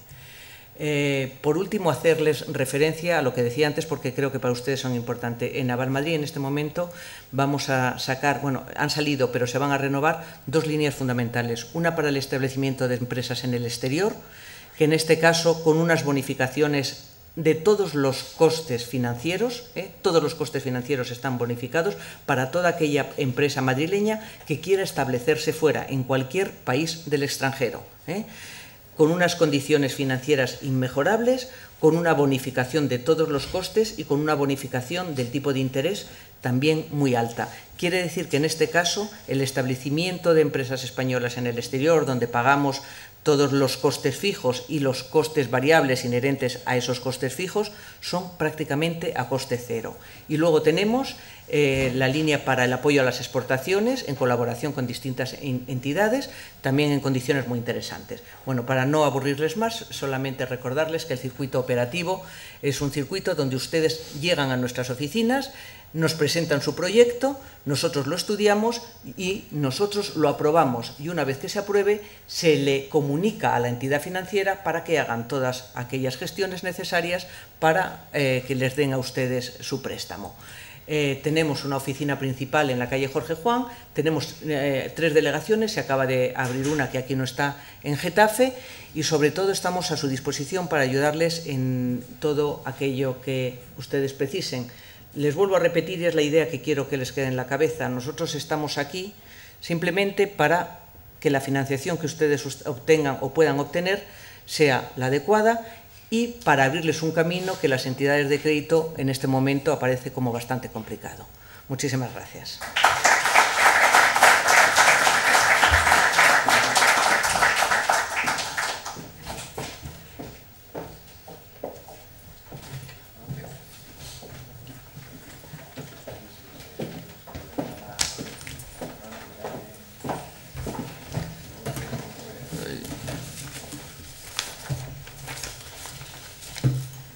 Muchas gracias, Julia, gracias a Valmadrid. Os recomiendo, al igual que he dicho antes con esa, que acudéis, porque la verdad es que siempre que han ido emprendedores o pymes les han tratado muy bien. Y sobre todo, excelente noticia esa colaboración con ICO, porque por desgracia es una de las quejas que siempre nos llegaban y esperemos que con esto ya se solucionen y accedan a la financiación. A continuación tenemos a Madrid+D, concretamente a Eduardo Díaz, a quien agradezco su presencia, que le conozco también desde hace unos cuantos años, no digo cuántos. Eduardo es físico por la Universidad de Salamanca y MBA por el Instituto Empresa, es experto en la gestión de la I+D, en financiación de la innovación y actualmente dirige la oficina del emprendedor de base tecnológica de la Fundación Madrid+D, que entre otras muchas cosas promueve la creación de empresas científico-tecnológicas y moviliza más recursos para esa financiación privada a través de servicios como la red de Business Angels Ban Madrid, que nos comentará más adelante. Eduardo cuenta con una amplísima experiencia y sobre todo he tenido la suerte de tratar con él, pues es una excelente persona y trabajador. Así que Eduardo, por favor. Pues muchas gracias a todos por estar aquí hoy y al colegio por invitarnos, ¿no? De hecho, yo creo que el colegio es uno de los primeros que ha creado una preincubadora, que ha empezado a apoyar proyectos emprendedores. Conocemos varios colegios, pero yo creo que este es uno de los pioneros y estamos pues encantados de tener una relación ya de bastantes años, ¿no? con vosotros, ¿no? Quiero aclarar que nosotros no prestamos servicios, no prestamos financiación a los proyectos, como es el caso de Aval Madrid o de ENISA. Por tanto, lo que voy a contar hoy son servicios que prestamos desde Madrid+D a emprendedores de base tecnológica. Pero bueno, estoy encantado de haber oído, pues, tanto en Aval Madrid como en ENISA, algunos programas que son nuevos y que creo que han aportado mucha información sobre lo que ya conocíamos de vosotros, ¿no? Quiero también que nos veáis a Madrid+D como un lugar que no solamente presta apoyo a emprendedores, sino que también para vosotros que podéis tener interés en conocer equipos de emprendedores de base tecnológica, que muchas veces provienen de universidades, centros de investigación, que no tienen experiencia en gestión empresarial y que están buscando a veces ese gestor que les impulse el proyecto, pues quiero que nos veáis como un lugar donde podéis encontrar tal vez ese proyecto que si no queréis impulsar vosotros o crear desde cero vosotros, ellos ya tienen los mimbres básicos para poner en marcha y lo que hace falta es que alguien con capacidad empresarial lo coja y lo impulse pues en las áreas de marketing, financiera, recursos humanos que podéis conocer vosotros. Por tanto, este doble aspecto quiero resaltar, ¿no? Damos servicios a los que empiezan y a los que han empezado ya, pero también queremos poneros en contacto con los que están empezando y que les falta esa capacidad que seguro que vosotros, de muy diferentes formas, pues podéis tener. También hemos evolucionado mucho en los últimos 15 años. Cuando empezamos en la Comunidad de Madrid, teníamos un programa que prestábamos formación fundamentalmente y ahora hemos puesto en marcha servicios como una red de mentores. Es algo bastante nuevo en España, donde los empresarios ofrecen apoyo a los emprendedores con su experiencia, les apoyan en la puesta en marcha del negocio o no la puesta en marcha y les pone a su disposición toda su experiencia sin cobrar nada. Esto es cierto, pero hemos visto que en este momento de crisis la gente está dispuesta a apoyar como sea a los que están empezando, porque sabemos que ahí está el futuro. La red de mentores de Madrid, que la comentaré muy brevemente ahora, pues está funcionando muy bien. Tenemos ahora mismo 25 proyectos en marcha y junto con nuestra red de inversores privados, de Business Angels Ban Madrid+D, pues son dos de los ejes en este momento que no tienen nada que ver con el comienzo, como decía, que era fundamentalmente formación, ¿no? Bien, bueno, decía antes de nada que Madrid +D es un instrumento de la Comunidad de Madrid, igual que Avalmadrid, de la política científica, en este caso de la Comunidad de Madrid, y que trata de impulsar la conexión entre el entorno científico y el empresarial. Posiblemente, muchos nos conocerán por los aspectos relacionados con la promoción de la cultura científica. Algunos pueden estar recibiendo también nuestro boletín diario de noticias, pero detrás de esta parte más pública tenemos sobre todo servicios especializados a empresas e instituciones, tanto para crear empresas tecnológicas como para transferencia de tecnología, participación en proyectos europeos de I+D, coordinación de redes. Tenemos varias redes de laboratorios, museos, etcétera, en la Comunidad de Madrid. Y yo voy a centrarme únicamente y muy brevemente, además, en la parte que yo dirijo, que es la Oficina del Emprendedor de Base Tecnológica.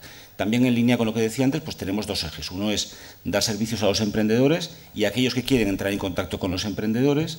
Y, por otro lado, mejorar el entorno para la creación de empresas tecnológicas con una base científica, si es posible, importante, si no, bueno, pues como usuarios avanzados de la tecnología en la Comunidad de Madrid. Y las empresas que hemos apoyado hasta ahora, que son unas 400 más o menos, que están funcionando en este momento, que están activas, con un índice de supervivencia pues realmente muy alto. Hacemos un seguimiento bastante continuo y en torno al 80 y pico % permanecen activas. No quiere decir que estén como les gustaría, muchas veces están, bueno, casi diría, con actividades de supervivencia, pero también tenemos muchos casos de éxito que son los que nos animan a seguir adelante con el apoyo. Como digo, la mayor parte son empresas TIC y ciencias de la vida. El resto, pues, en materiales, energía y medio ambiente y otros. Y la mayor parte son empresas spin-off que provienen de centros de investigación, universidades. Sin entrar a detallar en este momento los servicios, sí quiero decir que las 4 áreas prioritarias de nuestro apoyo son, por un lado, la sensibilización y lanzamiento de los proyectos, por otro lado, la consolidación de equipos fuertes, la comercialización y el acceso a la financiación, que no tiene nada que ver con lo que eran nuestros ejes pues hace casi 15 años, cuando comenzamos a trabajar en la Comunidad de Madrid. Voy a comentar brevemente estos 4 ejes: creación de la empresa, formación en habilidades directivas, consolidación de la actividad y búsqueda de financiación. Respecto a la creación de la empresa, lo que proporcionamos a los emprendedores que nos llegan, a los equipos, son, por un lado, un tutor individual que trabaja, bueno, son gente con muchísima experiencia en trabajo con emprendedores, profesionales siempre que proceden no son meros docentes, son mucho más que eso, gente con experiencia, emprendedores que lo han sido o que lo son en este momento. A esta formación, a este apoyo del tutor de 4 meses le acompañamos varios módulos formativos, varias píldoras formativas, con grupos reducidos de un máximo de 10 emprendedores para que haya una interacción y un intercambio de ideas interesante, y lo apoyamos con herramientas online, pues como son una herramienta de validación de la idea de negocio, una herramienta para el plan de empresa o un simulador empresarial que concretamente lo ponemos en marcha todos los años en el mes de septiembre, octubre, donde hacemos que los científicos o la gente que con ideas tecnológicas que nunca ha creado una empresa, pues juegue con esta posibilidad, ¿no? Tome decisiones estratégicas, que contrata personal, que toma decisiones de marketing, y al final hacemos un ranking de las mejores, las que tienen una situación de solvencia virtual mejor, y les damos un premio. El año pasado fue una estancia en el Parque Científico de Madrid, aquí están los ganadores en la foto, y Antonio Díaz, el director del parque, también está acompañándonos. Respecto a la formación de emprendedores, es muy concreta, la dirigimos solamente a las empresas creadas con menos de 3 años, a veces con menos de 5 años. Damos diferentes módulos de gestión, siempre para grupos reducidos. Y ya respecto a la consolidación de la actividad, por un lado, facilitamos el acceso a informes de mucho valor cuando necesitan apoyar sus procesos de expansión o de inversión en temas como valoración, vigilancia, propiedad industrial y otros servicios de apoyo a la internacionalización, mentores, difusión de la actividad de las empresas que están empezando y que quieren que la gente las conozca, las vea, y otros servicios en colaboración con entidades externas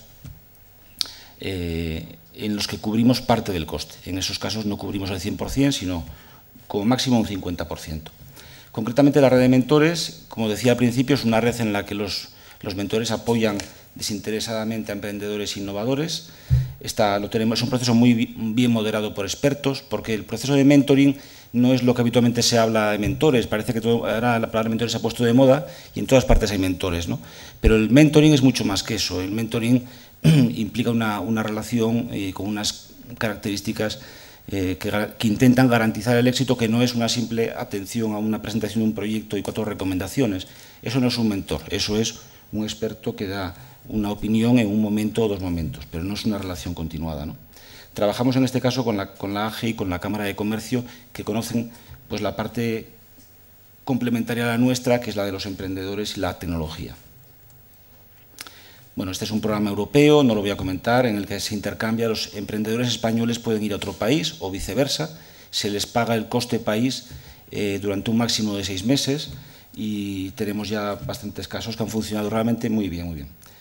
Luego, si quieren, lo podemos comentar con un poco más de detalle. Los encuentros de team building que hemos llamado, que son para lo que decía también al principio, para dar a conocer equipos emprendedores que necesitan un socio o un colaborador, a veces un empleado, para comenzar la actividad empresarial, y el mensaje siempre es team building, apúntate a un equipo emprendedor, ¿no? Es un poco el leitmotiv. También la difusión de la actividad la facilitamos a través de nuestra propia página web, es un servicio propio, entrevistas, vídeos, noticias, estamos permanentemente actualizando esta información que les viene realmente muy bien, ¿no? Cuando están empezando y se busca en Google el nombre de la empresa, pues solemos aparecer si no en la primera posición, en las primeras posiciones del buscador, teniendo en cuenta que Madrid +D es una web con más de 70 millones de accesos al año, es el principal portal en habla castellana sobre ciencia y tecnología, y bueno, es una herramienta que les ponemos también a su disposición. Y por último, el apoyo a la financiación. Tenemos esta red de inversores que decía, Ban Madrid +D. Tenemos, por cierto, el día 17 una presentación de proyectos en el Foro de Inversión de Madrid +D, en Provo Madrid. Estamos especializados en capital semilla. Aquí se mencionó otro foro, Keiretsu, que está especializado en fases un poco posteriores. Nosotros estamos en las fases entre 50.000 euros y 300, 400.000 euros. Al año estamos obteniendo una media de unas 7 inversiones por un promedio de 250.000 euros más o menos, ¿no? Estamos en línea con otras redes europeas, un poco mejor. O sea, estamos realmente contentos con lo que es el estímulo al tema de los business angels, que se habla mucho, pero realmente hay muy poquito. En España es algo todavía por potenciar casi desde cero, ¿no? Aunque ya llevamos desde el 2007 como red un poco pionera en este ámbito en la Comunidad de Madrid y de referencia. Hacemos, como digo, 2 foros de inversión al año, preparamos los proyectos, lógicamente, antes de las presentaciones, para que vayan en unas condiciones de enfrentarse a una posible negociación. También tenemos cursos de formación de inversores para aquellos business angels que quieran serlo o que quieran simplemente informarse, ¿no? Ver si les encaja eso de invertir en un proyecto de riesgo. Digo de riesgo porque hay que partir con esa idea, ¿no? Pero bueno, si se puede invertir en más de uno es mucho mejor, ese riesgo se va a diluir, ¿no? Tal vez con cantidades más pequeñas, pero se va a diluir el riesgo.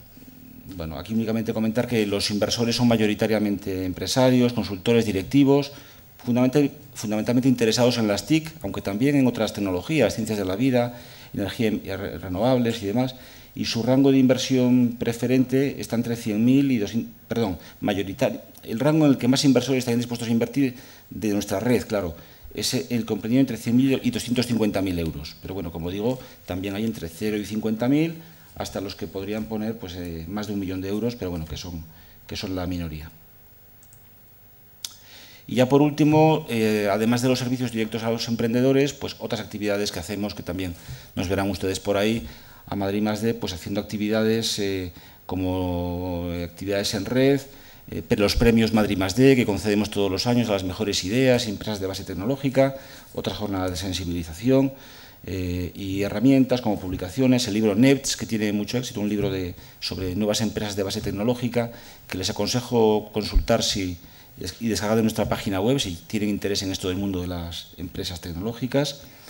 2 ejemplos, la Semana de la Ciencia, por un lado, que conocerán porque hay una difusión importante en noviembre. Nosotros tenemos una parte de la Semana de la Ciencia, la Semana del Emprendedor de Base Tecnológica. En el librito que se reparte pues, en todas partes, en el metro y por ahí, en las últimas páginas son la Semana del Emprendedor y hay actividades específicas para emprendedores de base tecnológica. Nada que ver con las 1000 actividades del total, pero son unas 20, 25 actividades que organizamos nosotros. Y después otro ejemplo es el mapa del conocimiento Madrid +D, donde queremos, ya desde hace unos años, tenemos Estamos recogiendo los principales grupos de investigación, empresas, laboratorios, y nosotros gestionamos desde la parte de emprendedores y pueden encontrar ustedes nuevas empresas tecnológicas por un lado, ubicadas en el territorio de la Comunidad de Madrid, y todos los servicios de apoyo a emprendedores en la Comunidad de Madrid también ubicados. Esto es muy interesante para gente que está fuera de la ciudad o simplemente que quiere saber dónde hay premios, dónde hay servicios de apoyo de plan de empresa, servicios de apoyo especializado, trámites administrativos. Pues todo esto lo vamos actualizando. Ahora está con información de hace un año, pero en los próximos 2 meses vamos a actualizarlo ya con la información actual. De hecho, ha cambiado mucho en el último mes. Bueno, participamos en proyectos que no voy a comentar, resultados, bueno, como decía al principio, unas 300 y pico empresas hemos apoyado, ya que son casi 400, que facturan unos 150 millones de euros anualmente, y hemos obtenido unos 8 y pico millones de euros, ya son 9 creo, directos a través de Business Angels, inversores, y si tenemos en cuenta otros fondos de capital riesgo que se suman también a los procesos de inversión, pues indirectamente hemos apoyado unos 50 millones de euros, ¿no? Nada que ver con lo que mueve Aval Madrid, pero bueno, hablamos de inversión en semilla, proyectos muy pequeños y un sector que está, como digo, por desarrollar, que es el de la inversión privada en nuestro país. Aquí vemos las curvas de evolución de las inversiones, ¿no? Por ejemplo, tenemos 5 en el primer año, 6, 7 inversiones en el tercero. Con la crisis bajó a 2 inversiones, estaba todo parado en el año 2008, perdón, en el 2009, en el 2010 parece que se recuperaba, ¿no? Y volvíamos otra vez a la situación anterior. 2011 otra vez estamos ahí un poquito parados, ¿no? Pero tengo que decir que el 2012 va bien, ¿eh? Con la situación que tenemos estamos mejor que en el 2011 con toda seguridad. Y nada más, por mi parte, pues muchas gracias por su atención y luego, si hay alguna pregunta, encantado de responder. Gracias.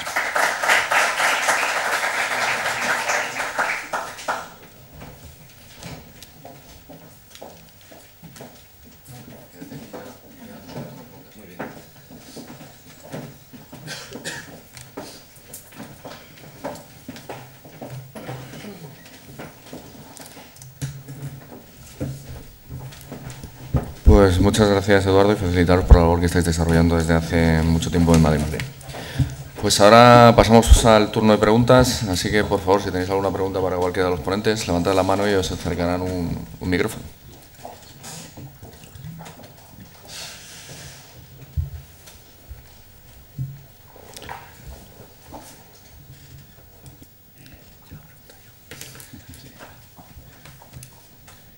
Sí, para don Eduardo Díaz.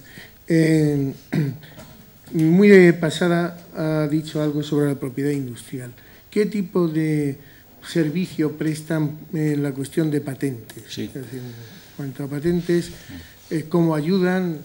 Si lo hacen, si lo tramitan, o simplemente orientan.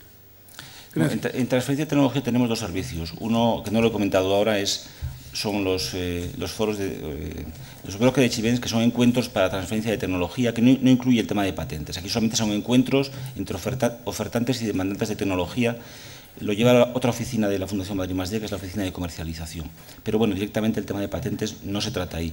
Nosotros a los emprendedores, si hay un problema o una necesidad específica en temas de patentes que no se puede resolver con bueno, pues con los servicios habituales que presta la propia Oficina Española de Patentes, o pues podríamos elaborar informes específicos con colaboradores nuestros que ofrecen o bien precios especiales para esto, o en caso de que con descuentos sobre el coste real del informe, de prepatentabilidad, por ejemplo, un informe de vigilancia o de inteligencia competitiva. Eso por un lado, y si la empresa realmente tiene una necesidad importante, es una empresa con una base tecnológica muy sólida, podríamos cubrir hasta el 50% del coste de ese informe. Como digo, el 50%. Antes cubríamos más. Tengo que decir que hemos bajado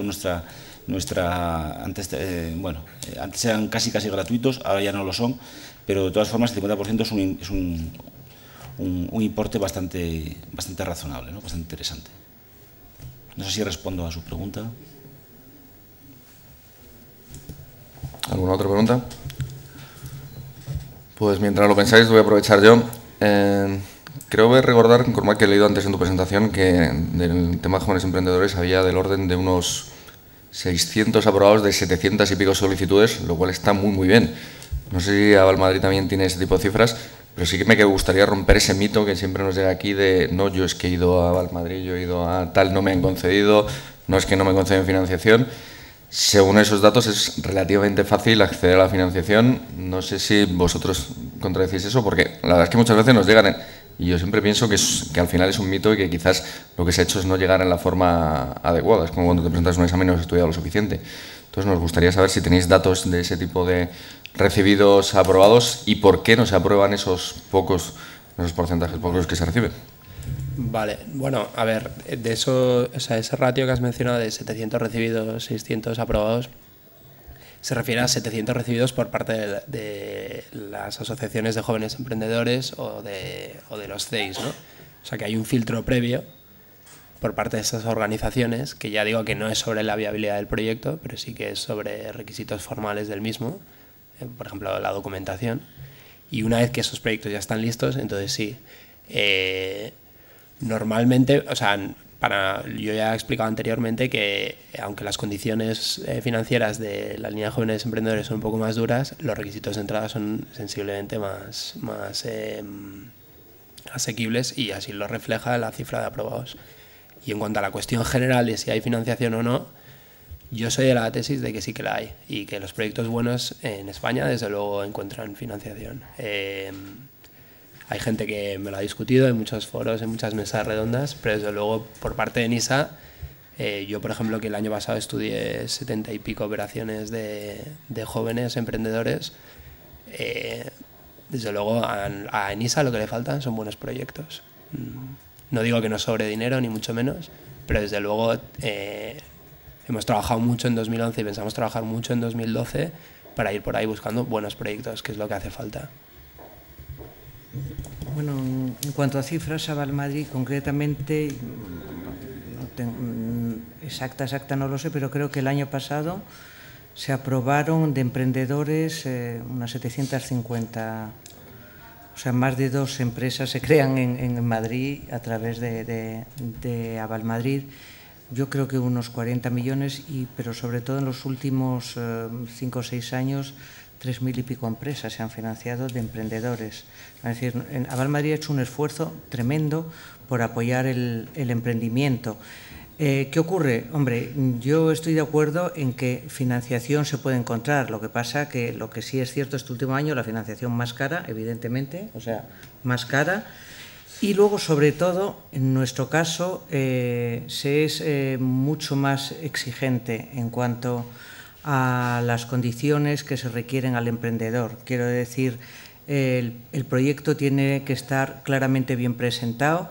Yo lo de la viabilidad siempre digo que viabilidad es un concepto a futuro. Lo que tiene que ser es un proyecto coherente. Si es viable o no ya lo veremos con el paso de los tiempos, con el tiempo, pero tienen que traer un proyecto coherente en el cual aquel que va a ser el analista de riesgos considere que luego van a ser capaces de devolver el dinero, porque al fin y al cabo las entidades de crédito lo que pretenden es eso. Yo te dejo dinero, pero mi único y final objetivo es que me lo devuelvas. ¿Qué quiere decir? Que hay entidades de crédito que además de esto tienen en cuenta otras cosas, como son las sociedades de garantía recíproca, tienen muy en cuenta el proyecto, no solo las garantías que hay detrás, etcétera, etcétera, pero las garantías cada vez se están exigiendo más y los proyectos tienen que estar mejor estructurados, eso es cierto.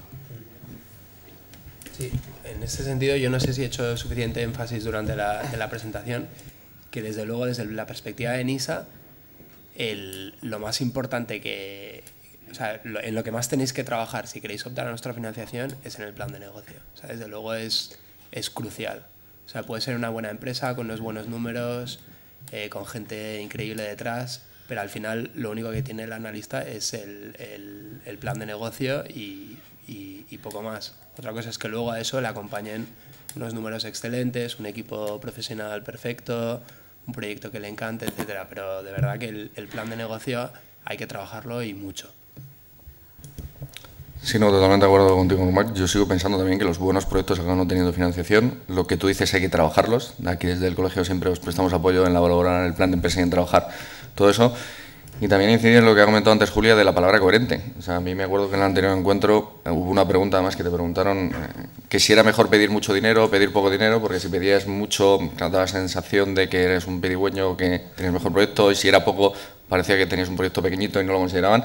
Y me acuerdo de una de las cosas que dijiste es que fuera coherente lo que estás pidiendo con realmente tu proyecto. Es decir, no puedes una empresa, además lo habéis mencionado antes, una empresa que puede tener un fondo de 3.000 euros de capital social, no puede pedir 1 millón de euros y pedir además aspirar al 80 o al 90%, porque no sería coherente más con lo que vas a hacer. Entonces yo creo que es uno de los grandes problemas muchas veces a la hora de pedir financiación, es la palabra coherente. Yo siempre defiendo que el plan de empresa debe estar muy trabajado, pero el plan de empresa no debe ser complicado, por lo menos en mi experiencia. Una cosa es trabajado y otra cosa es complicado. Es decir, que para una pequeña tienda traiga un plan de marketing de 250 hojas no tiene ningún sentido, no tiene ninguno. O sea, el plan de empresa yo siempre digo que debe tener, aparte de la presentación de los socios, currículums, etcétera, etcétera, que tiene que tener un plan de financiación donde financiación, cuánto necesito para el día que voy a abrir mi negocio, para el día que lo voy a abrir. Y esa financiación tiene que ser igual, esa inversión tiene que ser igual a la financiación. Tiene que sumar lo mismo. ¿Y financio? ¿Cómo lo financio? ¿Qué parte pongo yo y qué parte van a poner los demás? Y tenerlo muy claro. Y luego hacer unas previsiones de resultados, pero las previsiones de resultados, evidentemente todo lo que son gastos, se puede hacer unas previsiones bastante acertadas y bastante ajustadas a lo que van a ser.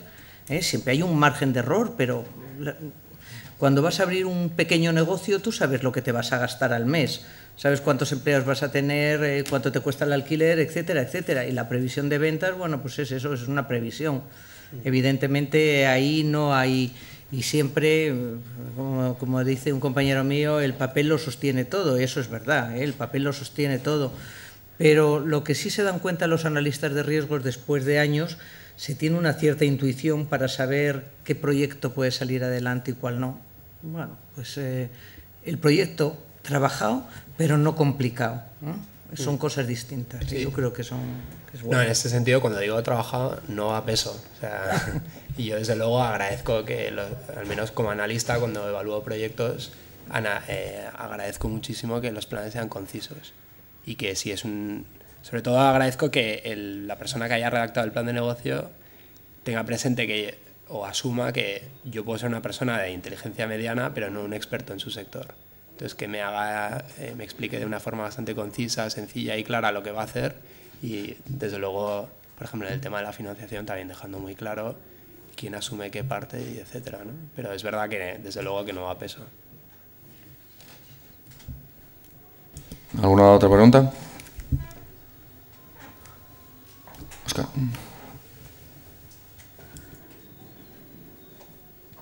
Hola, buenos días. Yo soy Óscar de Gamesa, luego me pondré en la mesa junto a vosotros. En primer lugar, corroborar un poco lo que comenta tanto Julia como Cormac.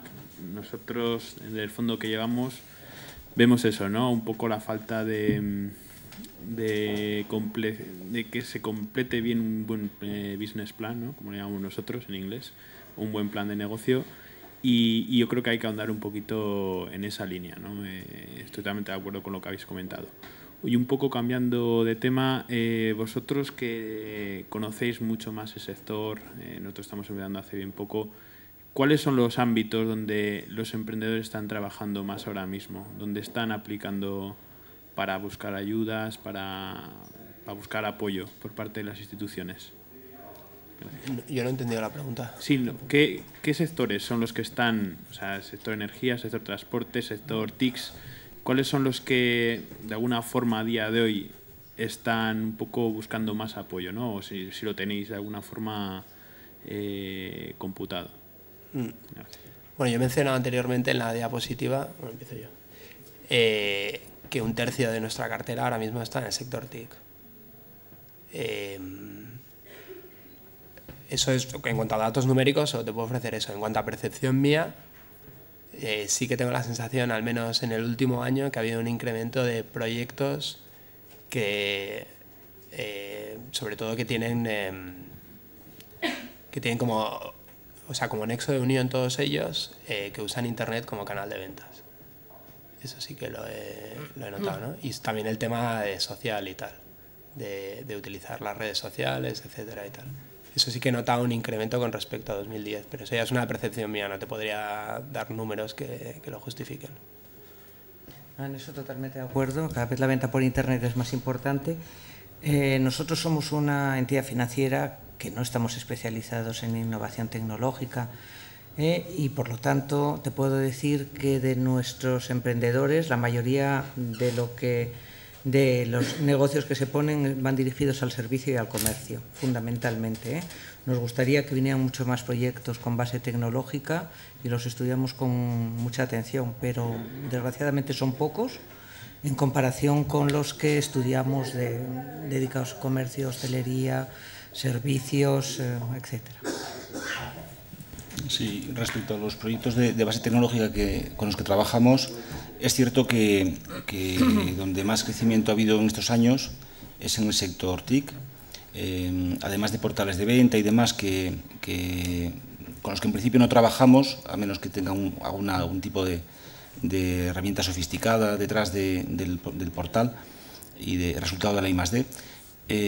Pero sí que hay cada vez más empresas que desarrollan tecnologías propias, incluso llegan a protegerlas en el sector TIC y yo creo que es un sector en crecimiento en este momento, frente a otros sectores como puede ser la bio o la energía y medio ambiente, que yo los veo muy estancados. En los últimos 2 o 3 años pues se siguen creando empresas, pero al mismo ritmo. No ha habido la aceleración que veíamos a partir del año 2007 más o menos, pues como que se ha parado ahí, ¿no? Se han quedado y se siguen creando unas cuantas al año en la Comunidad de Madrid, de energía, medio ambiente, temas de materiales y nano, muy poquitas, ¿no? Sí, sí, un segundito, perdona, Pedro. Yo, por llevar la contraria, ayer justo en la presentación lo explicaba, en proyectos de base tecnológica del colegio suelen llegar prácticamente el 30%. O sea, cuando hablamos de TICs tienen todos. Lo único que nosotros distinguimos es si esa ventaja competitiva de la empresa está en base TICs. Es decir, que tenga una aplicación no quiere decir que al final su ventaja competitiva se base en eso. Entonces, a nosotros TICs prácticamente nos puede llegar un 10%. Lo que sí tenemos, te digo según datos además que te expliqué ayer, en el 50% puede ser energía, ahorro energético, eficiencia energética, otro 10% temas de medio ambiente, sobre todo ahora como estamos con el proyecto de Coinverde que está potenciando bastante el tema. Y luego hay un 30-40 que puede ser ya tecnología industrial muy repartida en temas de automática, en temas de electrónica. Hemos tenido algún caso, como ayer lo presentamos aquí, también de biotecnología, pero no es lo más habitual. Pero sí que prácticamente el 50% suele ser energía y otro 30% tecnología industrial, electrónica, etcétera.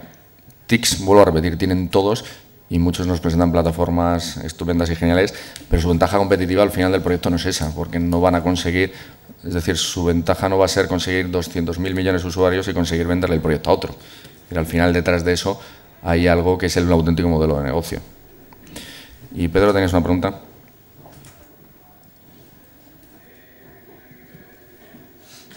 Gracias. Preguntar simplemente, se ha hablado bastante de internacionalización de empresas, pero no he oído cifras sobre el tema de negocio, de peticiones de crédito sobre temas internacionales.